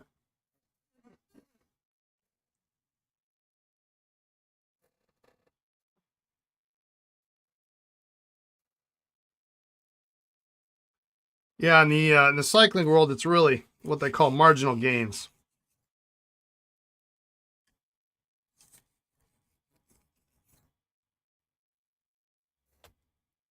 I am better off losing weight than spending 20 grand on a bike.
We might be surprised on this Eagle how nice this writes.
Well, it's a nice looking Canadian nib. Looks great. Your cycling knowledge is limited to Lance Armstrong doping, mostly because you were a nurse. You did take some serious risks.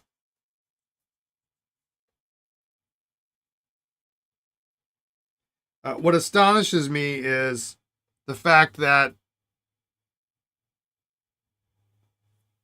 some people just can't see that probably, and yes, everybody was doping at the time. I mean, some of my favorite riders were doping at the time. Alberto Contador, Floyd Landis. I mean, everybody took the juice, right? But it was the way he treated everybody. if he wouldn't, if he wouldn't have been such an a-hole about it, he probably would have gotten away with it, and they would have looked the other way. You know, and that's that. I'm gonna knock this out.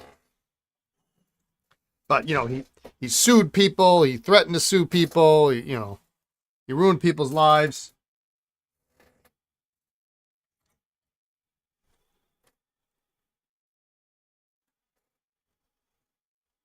Although Floyd Landis was just dumb. I mean, if you watch that performance, the day he made up, what did he make up? 20 minutes or something. I mean, it was ridiculous. I mean, you look at it and you go, that's not possible. It's not humanly possible what he did. He had basically lost the tour the day before and then won it back the next day. I mean,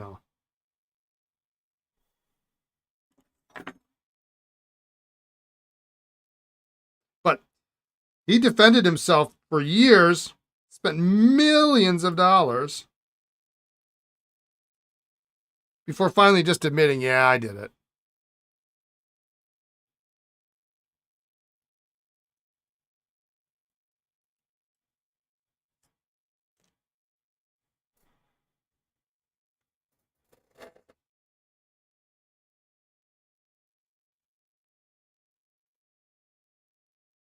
There's such a big feed for such a nothing nib here.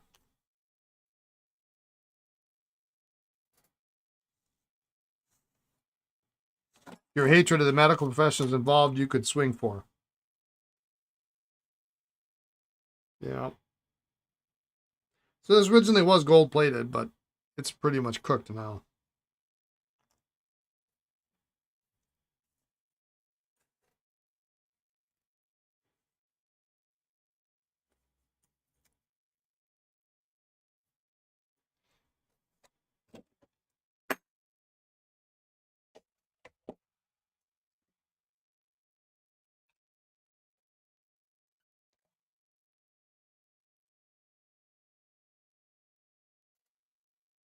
Let's just see if we can clean this up a little bit. It just looks a little dull and drab.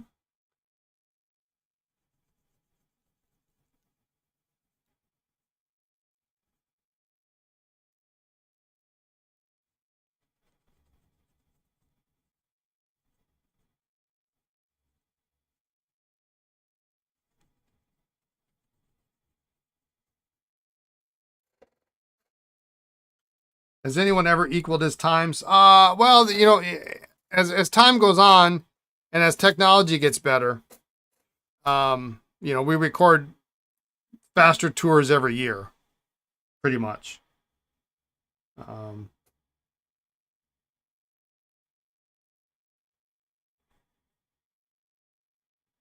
and it's never a really direct one-on-one comparison. You used to administer EPO to patients? Yeah. Wow.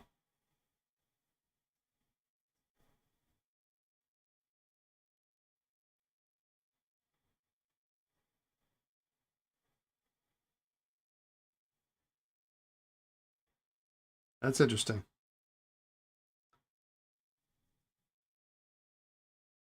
Yeah, because the course is never the same every year, and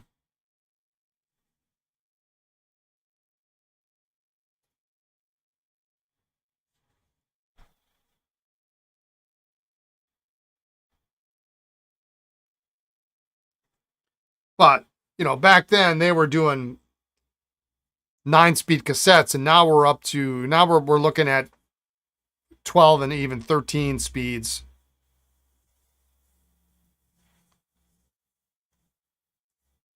One by transmissions. I mean, it's a complete in electronic shifting, so it's shifting is instantaneous. You don't miss.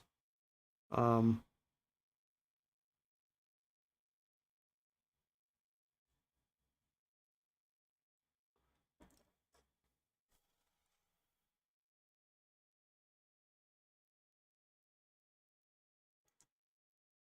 yeah, it's a different world.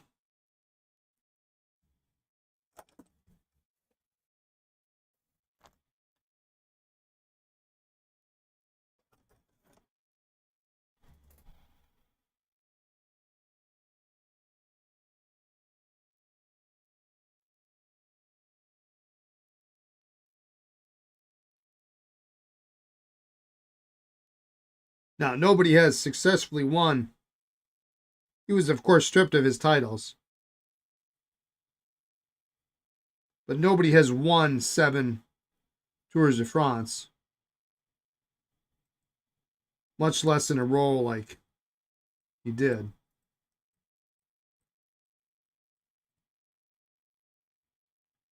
So after he was stripped, the record is set at 5. And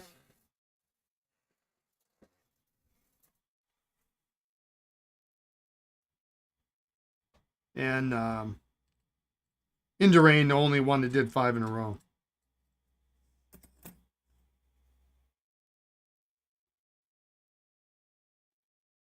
But to really set the record straight, to do 8 in a row would be, almost a decade. It's almost impossible.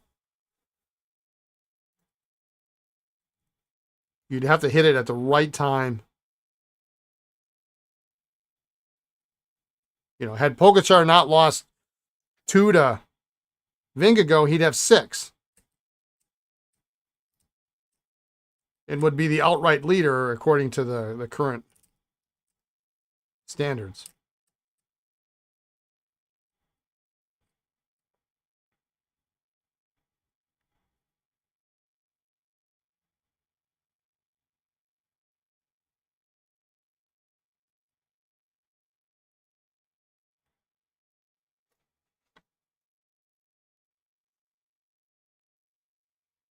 All right.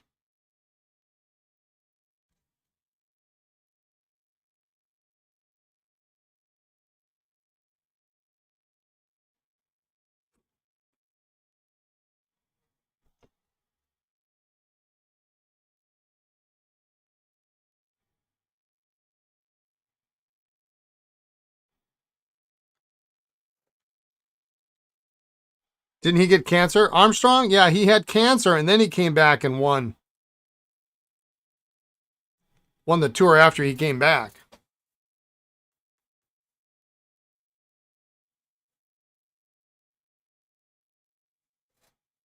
Which, of course, people were suspicious of to begin with.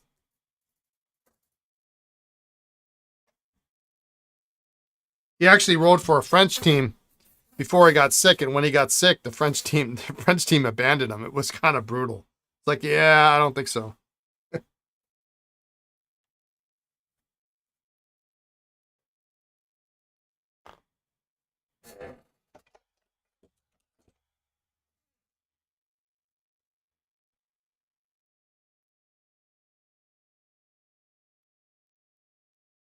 Yeah, he's pretty open about talking about it. There's some interesting conversations. About it, and about how, how they had to be to not get caught. And they knew when the testing windows were, and they knew what the half-life was, and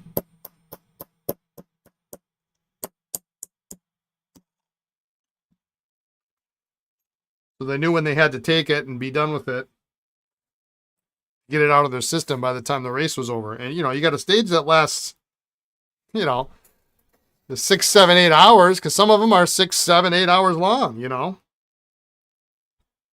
It's out of your system. It's undetectable by the end of the day.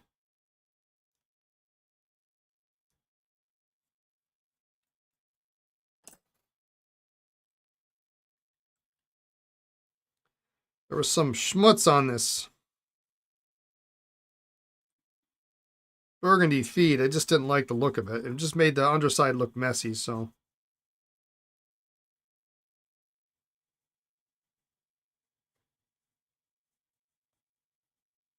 Well, and if you look at him now too, so he does, yeah,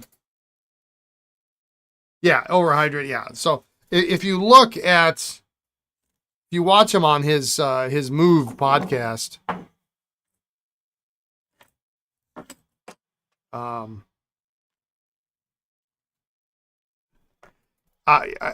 we're actually the same age. He looks old.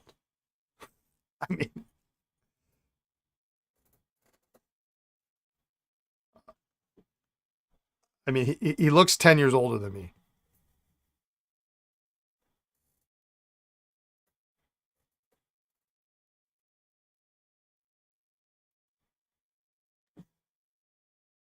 But we were born, I'm pretty sure we were born in the same year. So he's 54.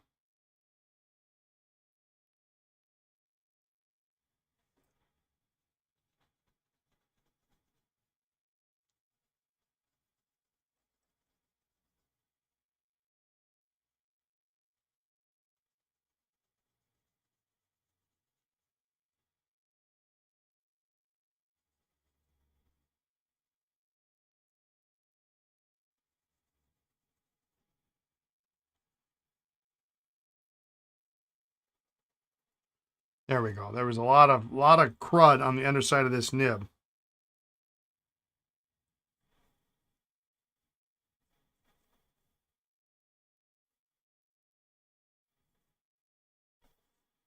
Which was going to get in the way of ink flow.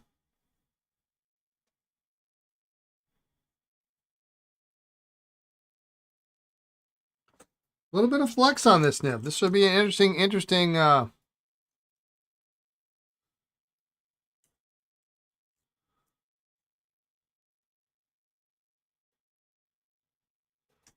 nib.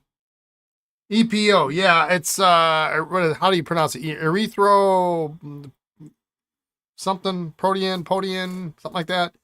Blood doping, essentially. It's used to enhance performance in athletes, and by and large, it's mostly illegal.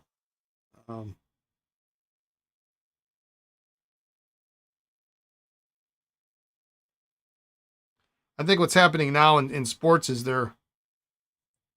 they've discovered other ways to improve the human body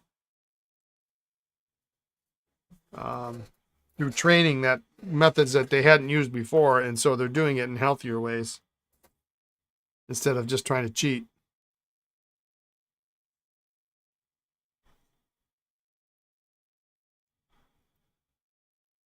Yeah, erythro. I can't even pronounce it, but yeah, I knew it was like a yeah.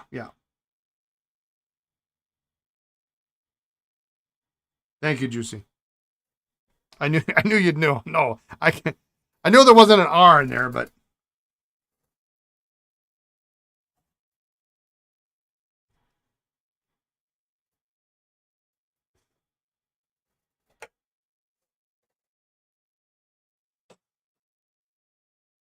yeah, it's a super big no-no.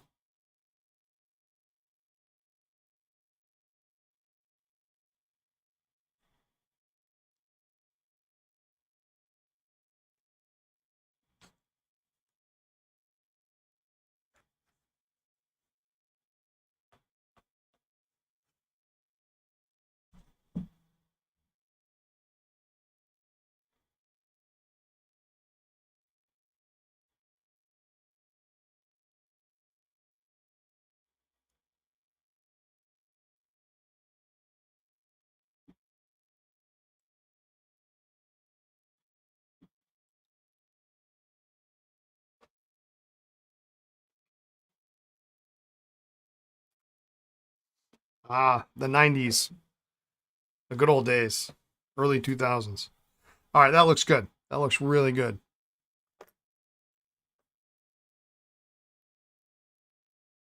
I feel like I might as well just knock this out too.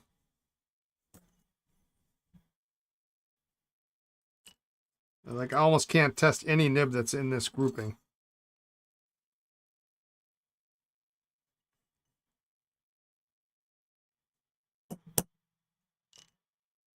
I mean, 2 taps and it's out. And plus, you can see here now.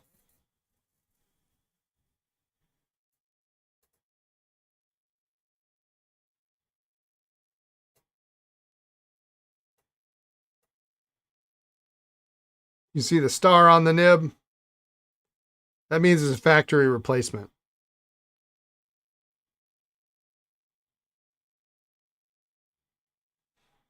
It's not just any old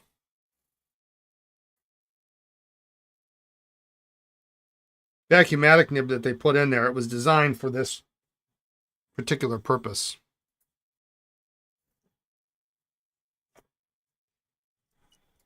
Erythropoietin, yeah. EPO. That's what we call it. Erythropoietin.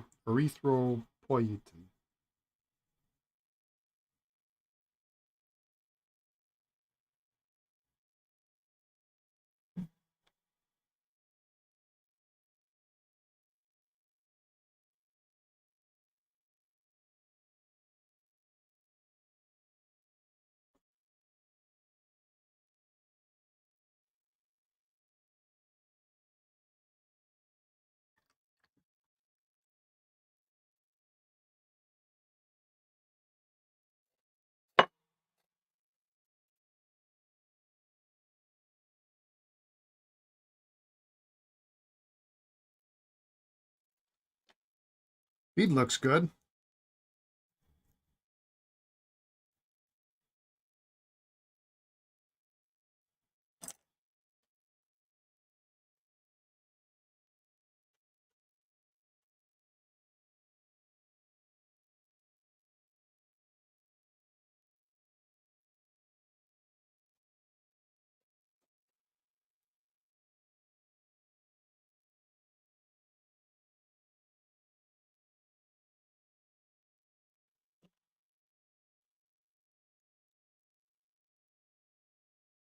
And it's a vacuumatic feed too, so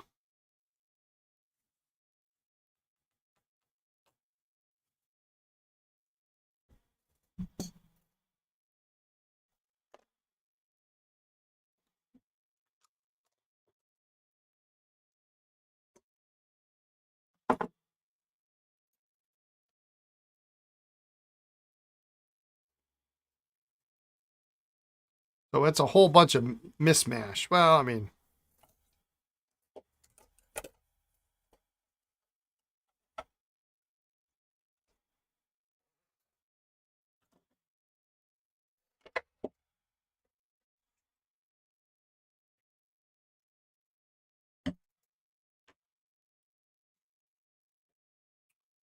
or 21. And we might be able to get these sacked. Let's get the 16s out first because that's probably going to be these two. I'm going to wait on this one. And tomorrow I will see if I've got extra parts. I don't care for this nib so much. I don't think it's going to last. They're just so flimsy. And once they get bent and you try to bend them back, they lose any sense of structure.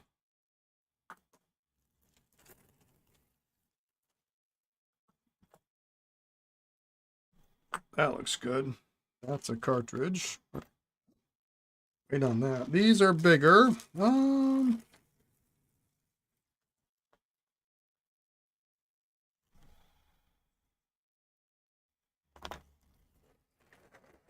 bump up to 18s. See what we got there.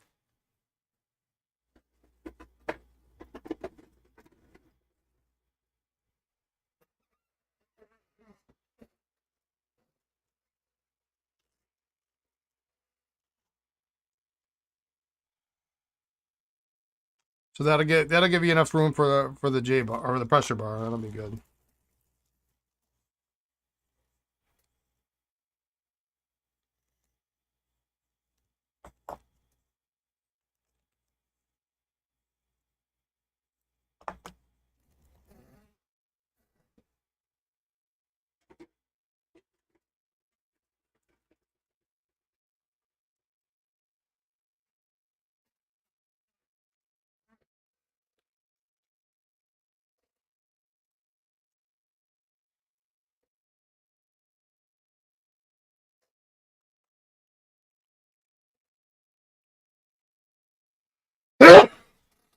Oh my goodness.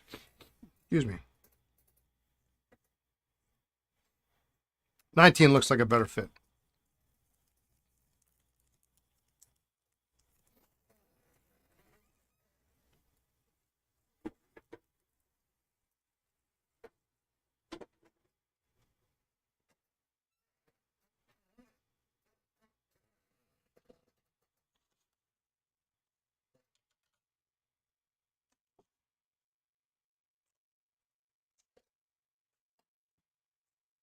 Thank you.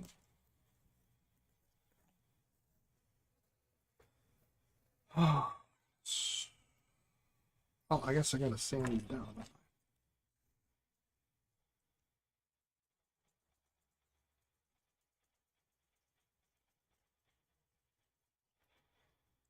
Yeah, Juicy, what is it properly used for?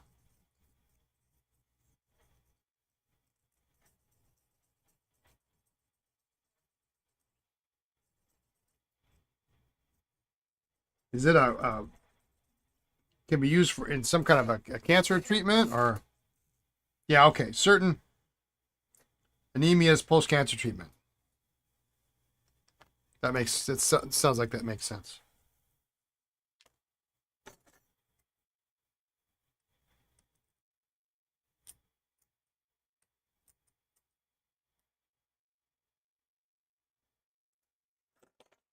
You give them a little juice and a juicy juice, and you give them a bike, and the cancer goes away.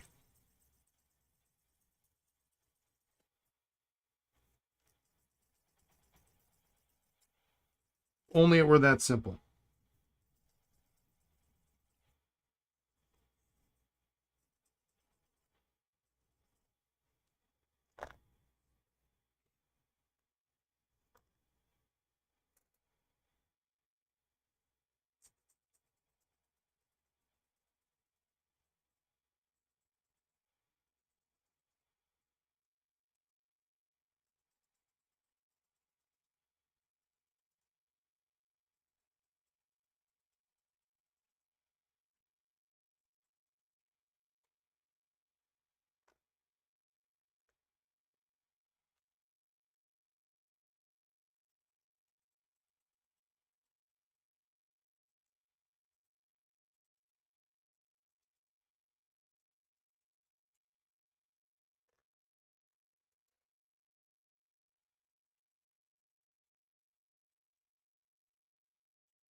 It should be absolutely certifiable for storing some of these.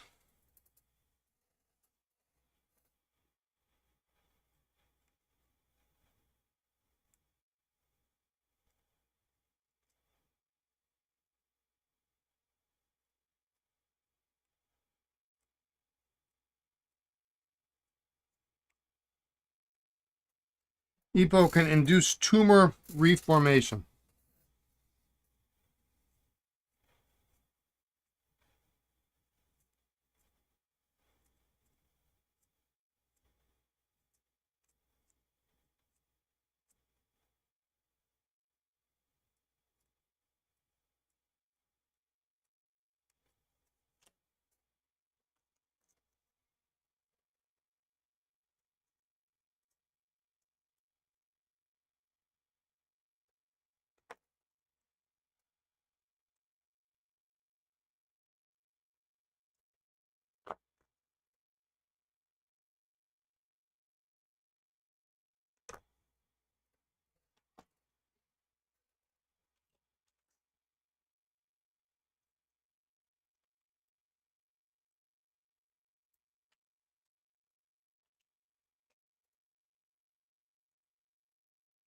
It had the scariest patient info sheet you ever saw. Wow. Kind of says a lot, huh?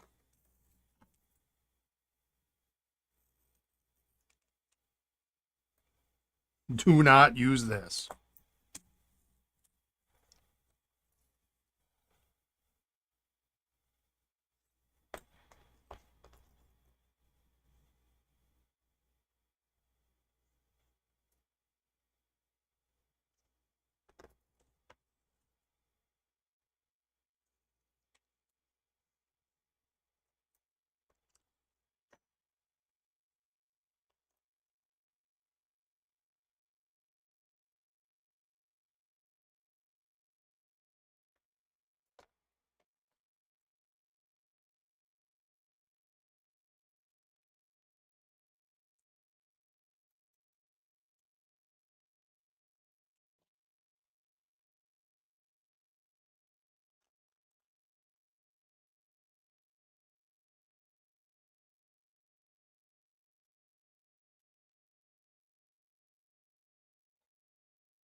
I probably could have blackened this up.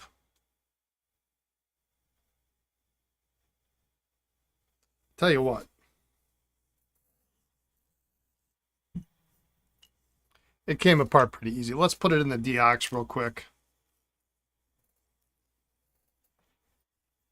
A few minutes while I'm putting the rest of them together. Well,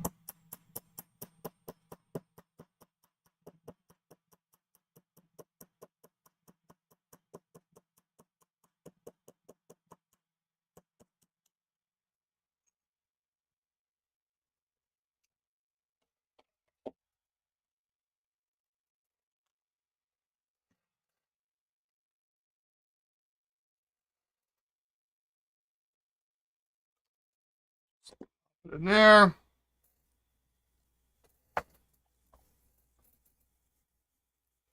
It's not terrible, but in just a couple of minutes it will clean up nicely.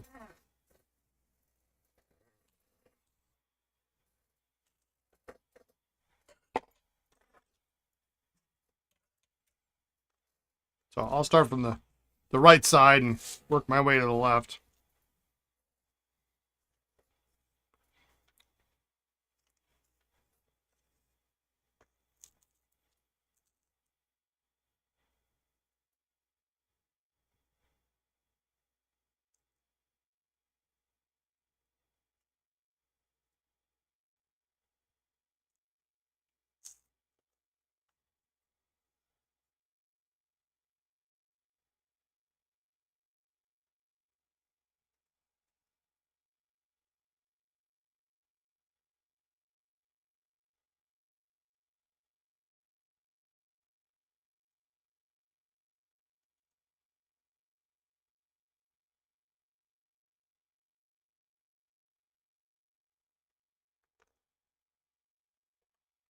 I think my opinion is you've got a third tier pen. If it has a 14 karat gold nib,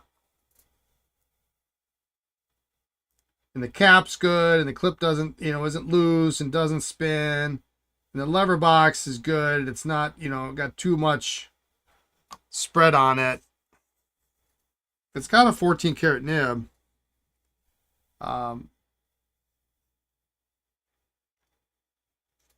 It's worth saving.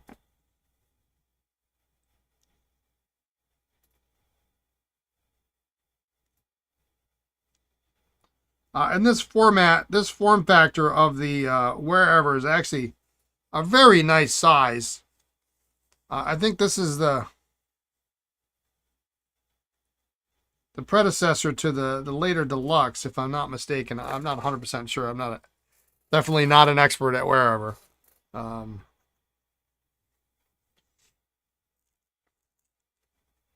But I always thought it was a nice chunky size.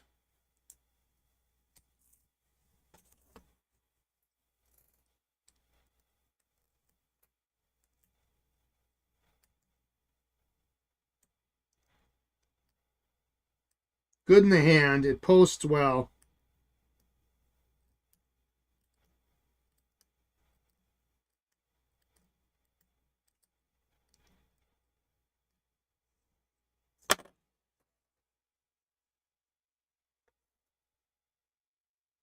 Yeah, any gold nib in decent shape, yeah, is worth the time.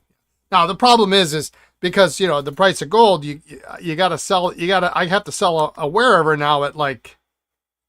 I mean, what do I sell this at? $75? I don't know who's going to buy a wherever for $75, but it might be the best writer ever. I don't know.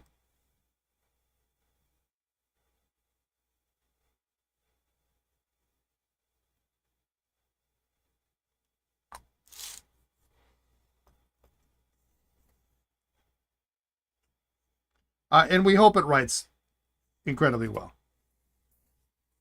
I mean, that's the end goal with just about everything, right?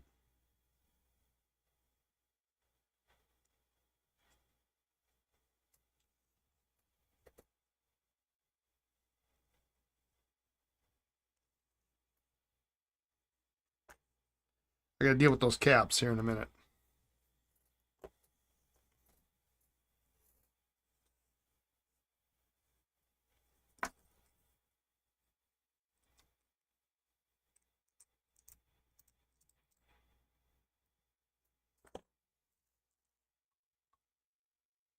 All right, Juicy.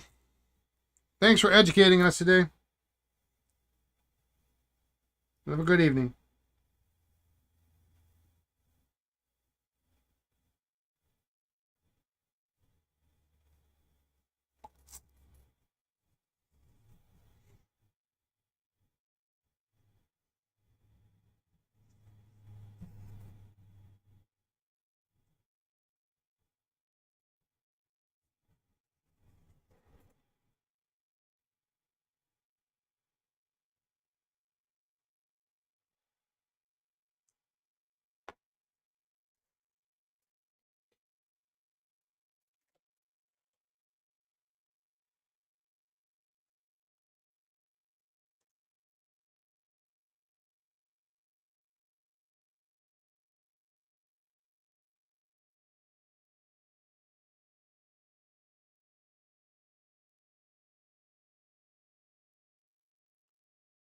We can spend a couple minutes just putting these caps together. Give that section a little bit longer.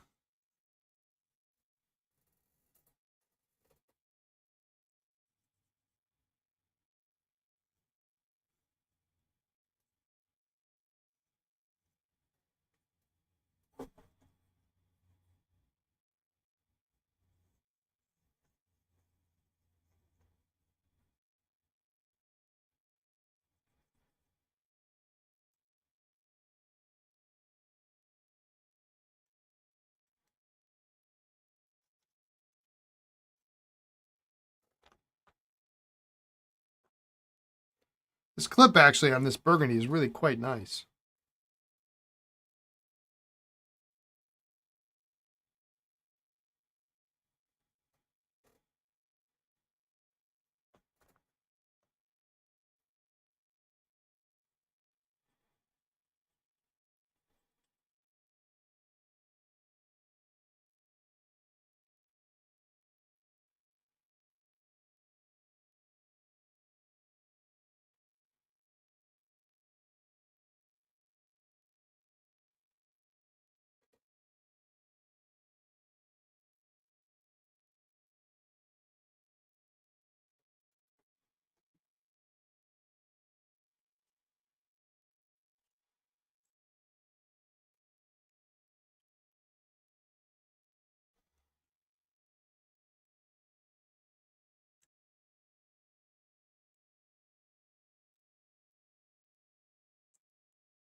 Oh, excuse me.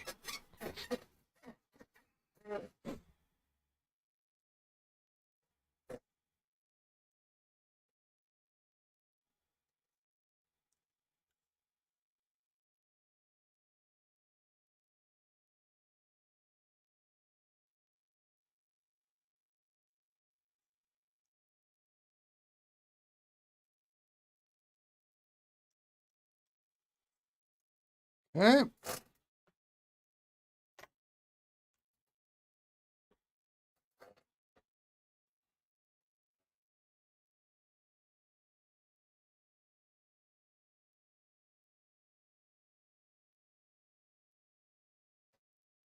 These streamline clips are so thin.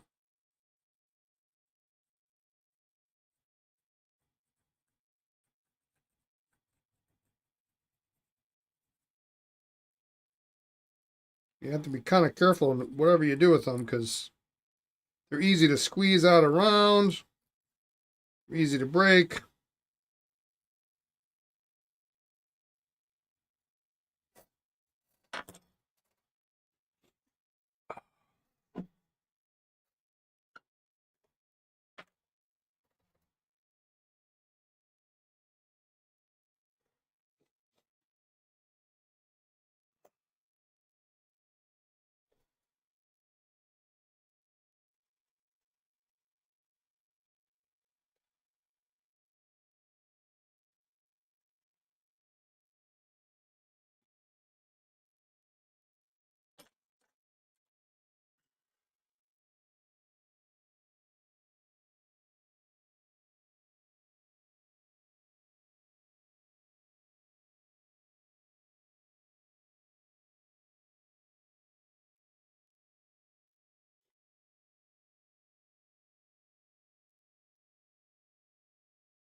Well, I hope I'm not coming down with what Lisa had last week.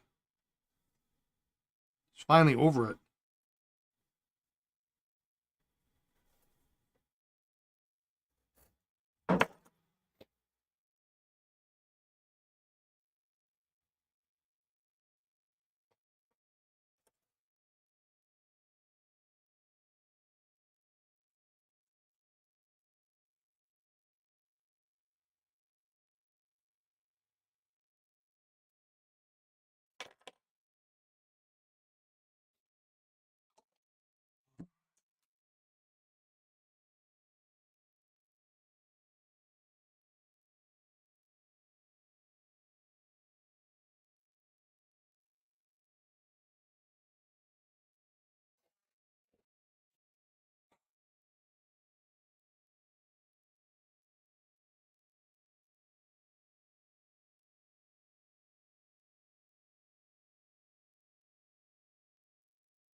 Sometimes the ink just gets on the inside of the barrel, and it's, you know, no matter how long you put it in the ultrasonic, it's just there.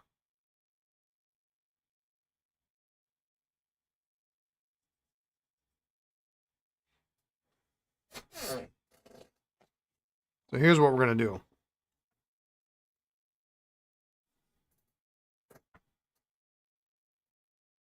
This feels a little slimy, so that's good. We're just gonna dunk that in there for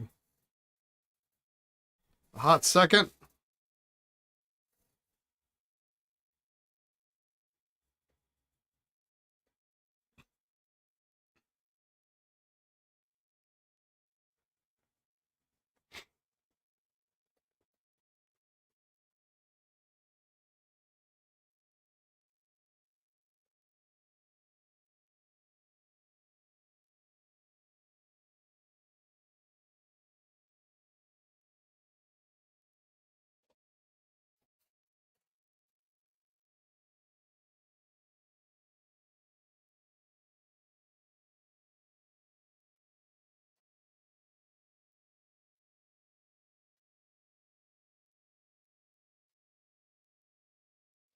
And you gotta rub it till it like it's got a little slimy, soft texture. You gotta rub it till it squeaks.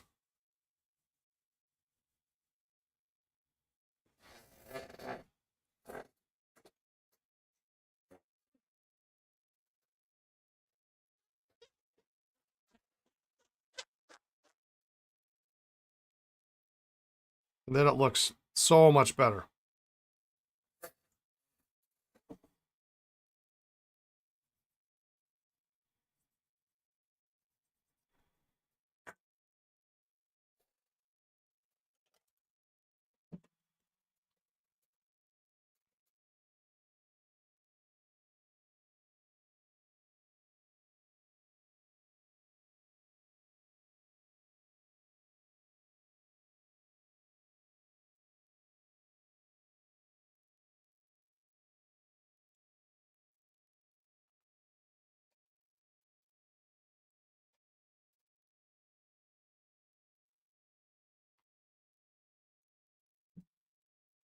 There we go.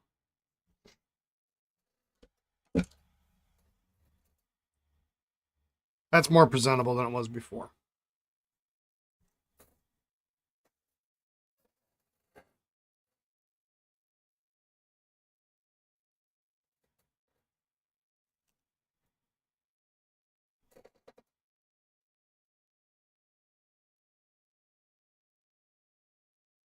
I don't know why I was thinking this was a piston filler, probably because the blind cap is kind of big.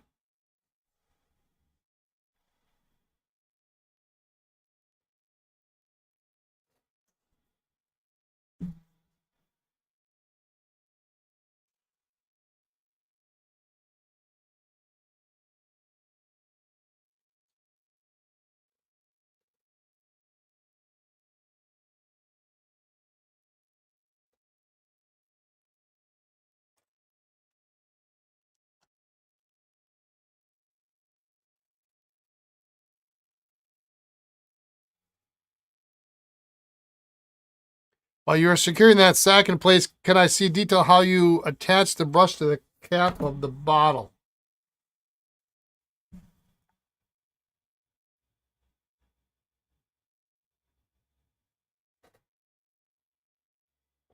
It's really hard to tell, but I'm not actually sure. Lisa did this for me. I think you can kind of see the outline. It's actually almost as this disc is almost as wide as the cap. She probably used something other than shellac to put it in there. And again, I don't know. I think this was probably,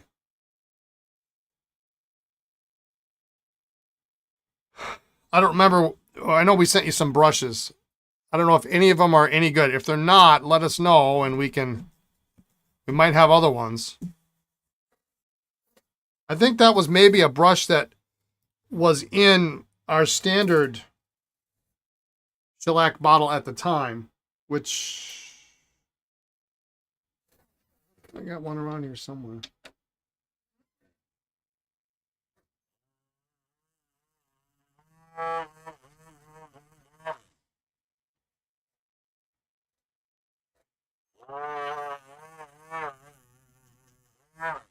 But Lisa surprised me with it one day, and it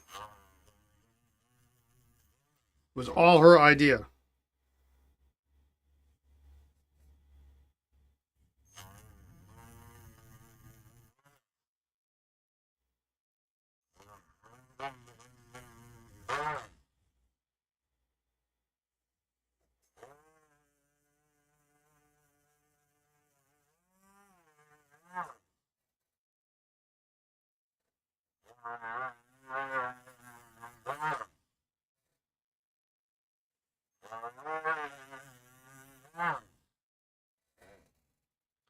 I cleaned up nicely.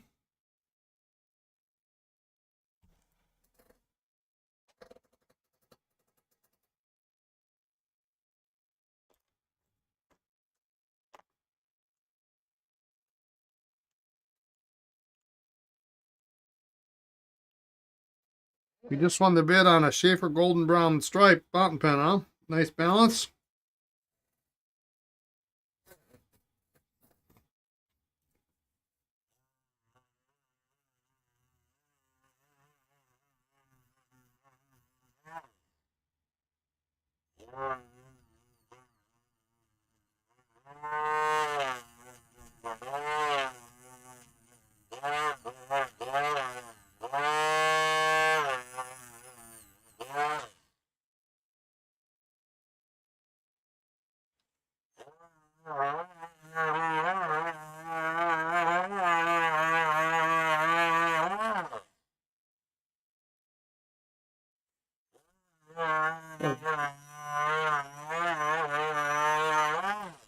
Button is nasty.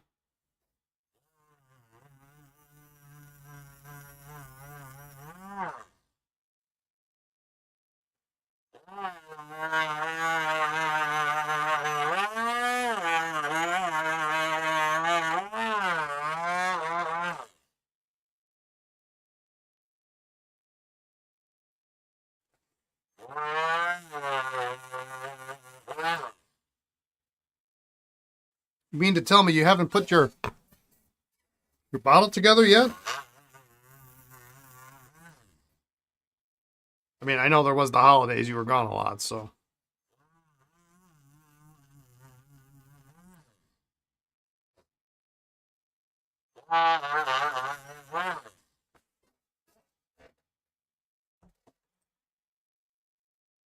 You know what shellac to put in it.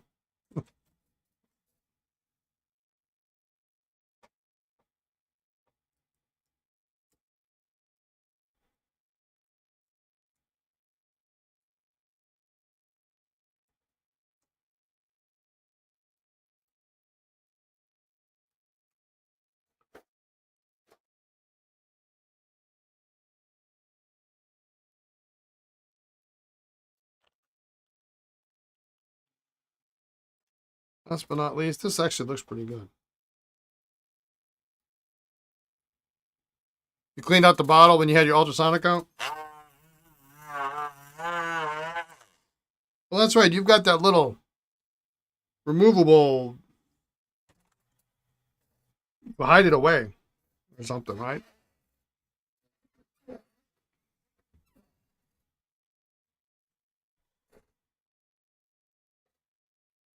Roll it out when you need it, kind of thing. All right. That should be long enough. It should be. You hide all of your pen cleaning stuff away. So do I. 4.5 miles from my house.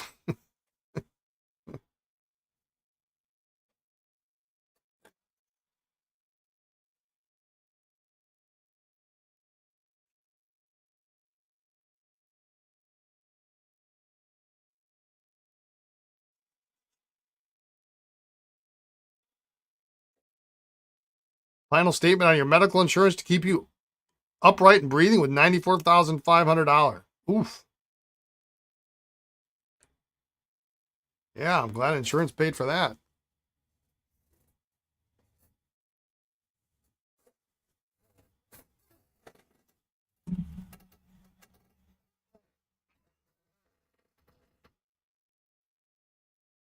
Yeah, the sheet pen. That's right. Yep. Contains the mess. Yeah, I've got believe it or not, uh, we used to carry Robert Oster ink, and they would send it from Australia. They would send it in a really nice clear bucket. And so we amassed a large quantity of these clear buckets with lids, which is what I now store all my parts in. But and somehow I don't know, we lost some of the buckets, or I don't know. We used them for certain things, and um, I got an extra lid. Well, I guess it's not extra. It probably goes on something that I have sitting behind me. Um, but it fits perfectly under my ultrasonic. So when I fill it up too deep and it's reaching in there looking for something, it catches all the mess.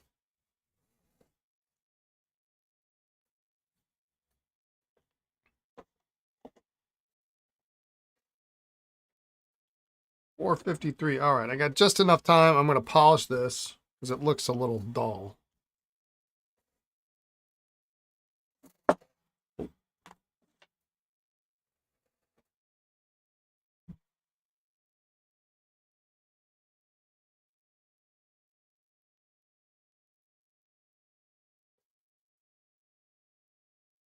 And while you got the inner cap and the clip off, that's the time to do it.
I think this way we got a little white.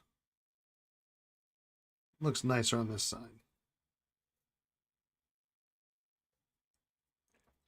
Except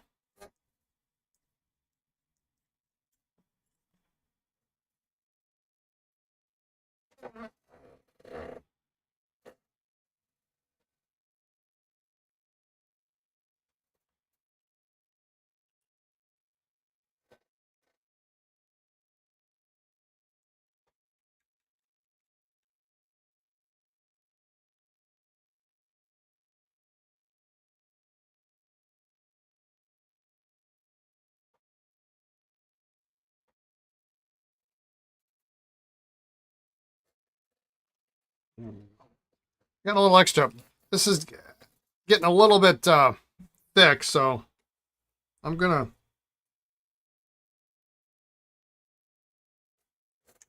The microgloss one's a little thinner. Ow. If you drop an X-Acto knife, don't try to catch it.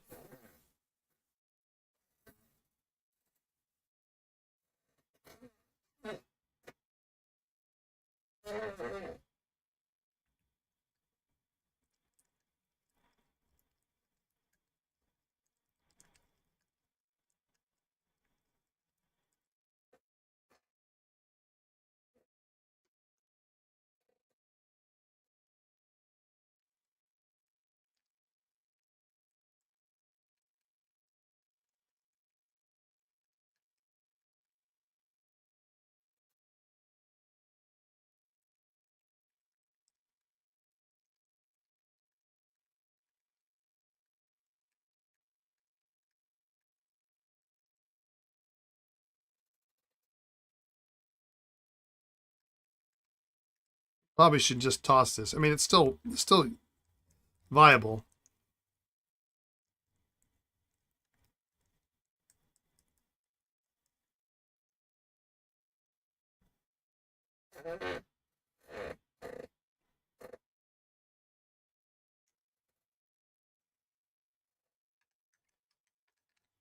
Is this a better choice? A spoon is probably a really great choice, but I don't.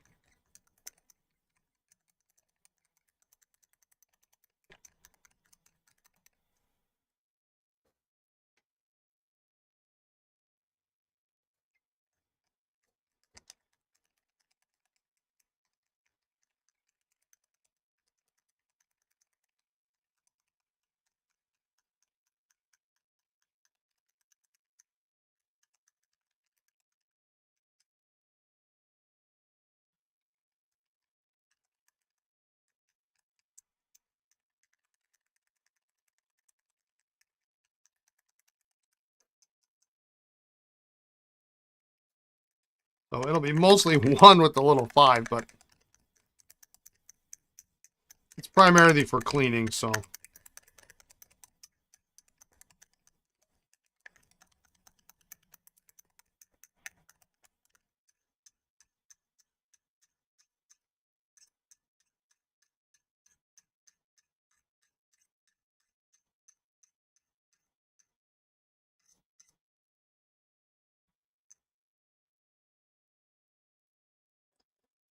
Pour the rest in there.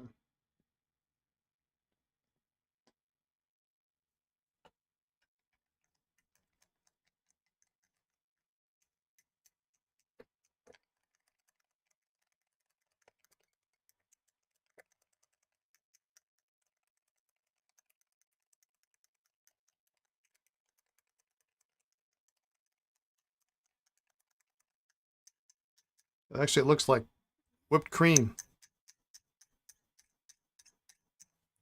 Although I advise you against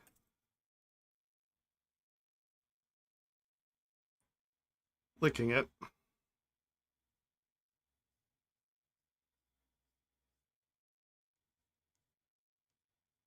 Cheesecake, yeah, there we go.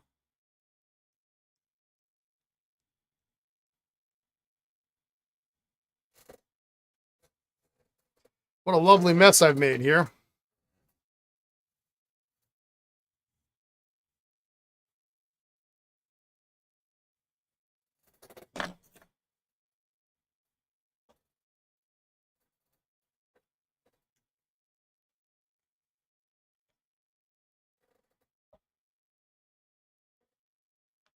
Good idea, I guess it didn't. Well, that'll make it more usable. All right. Okay, so it's 5 o'clock. That's a great stopping point. We'll get them all sacked up. Tomorrow I'll see if I know I've got extra parts for these. I'm pretty sure I've got 1 or 2 in the bin, but the third tier stuff that is it's just not marked. I mean, there could be 100 different brands. I don't have a bag for everything. I don't have a bag for new Diamond Point. So, but I know I've got some. I just need to find them, and they're only in one of like 3 places. So, but this one should be a really great pen. This one looks good. This Canadian Duofold. If these threads aren't sucky, who knows? This German pen. This looks interesting. The Wherever I'm interested in. That could be fun. The Eagle. Who knows? This I really don't care. It's going to be a super cheap cartridge pen. I think it's kind of ugly, but it's kind of short, and it's got a little gray marble to it, and it's got a nice looking nib. So, no, Sierra, yeah, this is microgloss.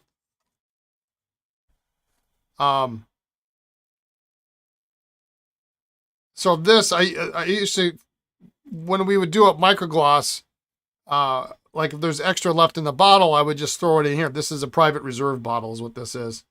But one day I left the cap off for like, I don't know, a whole weekend or a whole week or something. I was gone and I left the cap off and it evaporated. So it's getting a little hard to work with, but now it should be better. So anyway, I hear the door, which means my time is up. I'm actually done on time. He is done on time. This is a miracle. I'm never on time. No. I'm she's never. not. One day she was like an hour and a half late. An hour and a half. And so I'm thinking any minute now, it was like 5 o'clock, right? Any minute, she's going to come through the door. So don't start anything. Yeah. And this went on for an hour and a half. And might have even been longer. No, it's never been that long. It was an hour. It was like 6:30. It was long, yeah. It was long. Yeah. So. There you go. How's your shoulder? It's okay. Quick, hide the new desk sets. Yes. That's not funny. Not funny. It's not funny. I can revoke your plane ticket. The good news about being late is more time for desk set shopping. He's very funny. He is funny. He's very I funny. like him. We'll Yeah. keep him. We'll keep Okay. him. So anyway, we bought, Brian, did you tell him we bought you an Yes. airplane ticket? Yeah, we got a ticket. We got a ticket. You know what that means? I will be unchaperoned. That means I need to get a hotel room. Unchaperoned. I need to get a hotel room. Otherwise, I'm going to be. You were supposed to do that today. I work. I don't just sit here and Grown play ass around. man. I work during the day. I ship. I had, Good job. Good job. That's very nice. Okay. Why do I put up with this? Because the alternatives are The so much alternative worse. is so much worse. I'm too old to train anybody else. Bye, everybody. So We will be podcasting on Friday. Come hell or high water. yeah, come hell or high water, we will be So, podcasting. anyway. All right. All right. So tomorrow we'll finish these guys up. I'll probably test some nibs up for those Esterbrook's. I'll pull those up tomorrow. We'll look at that new Diamond Point. And then I guess I gotta pull some more pens out. I've got some, but we'll see what we can come up with. But there it is. Yeah, she'll give me Flying to Alaska. Yeah, probably. Is there an Alaska pen show? Wouldn't that be something? Anyway, there it is. Have a good evening. Thanks for tuning in. Have a good evening, good afternoon, good morning, wherever you are in the world. Be kind, be well, and we'll catch you tomorrow, all right? Take care, everyone. Bye now.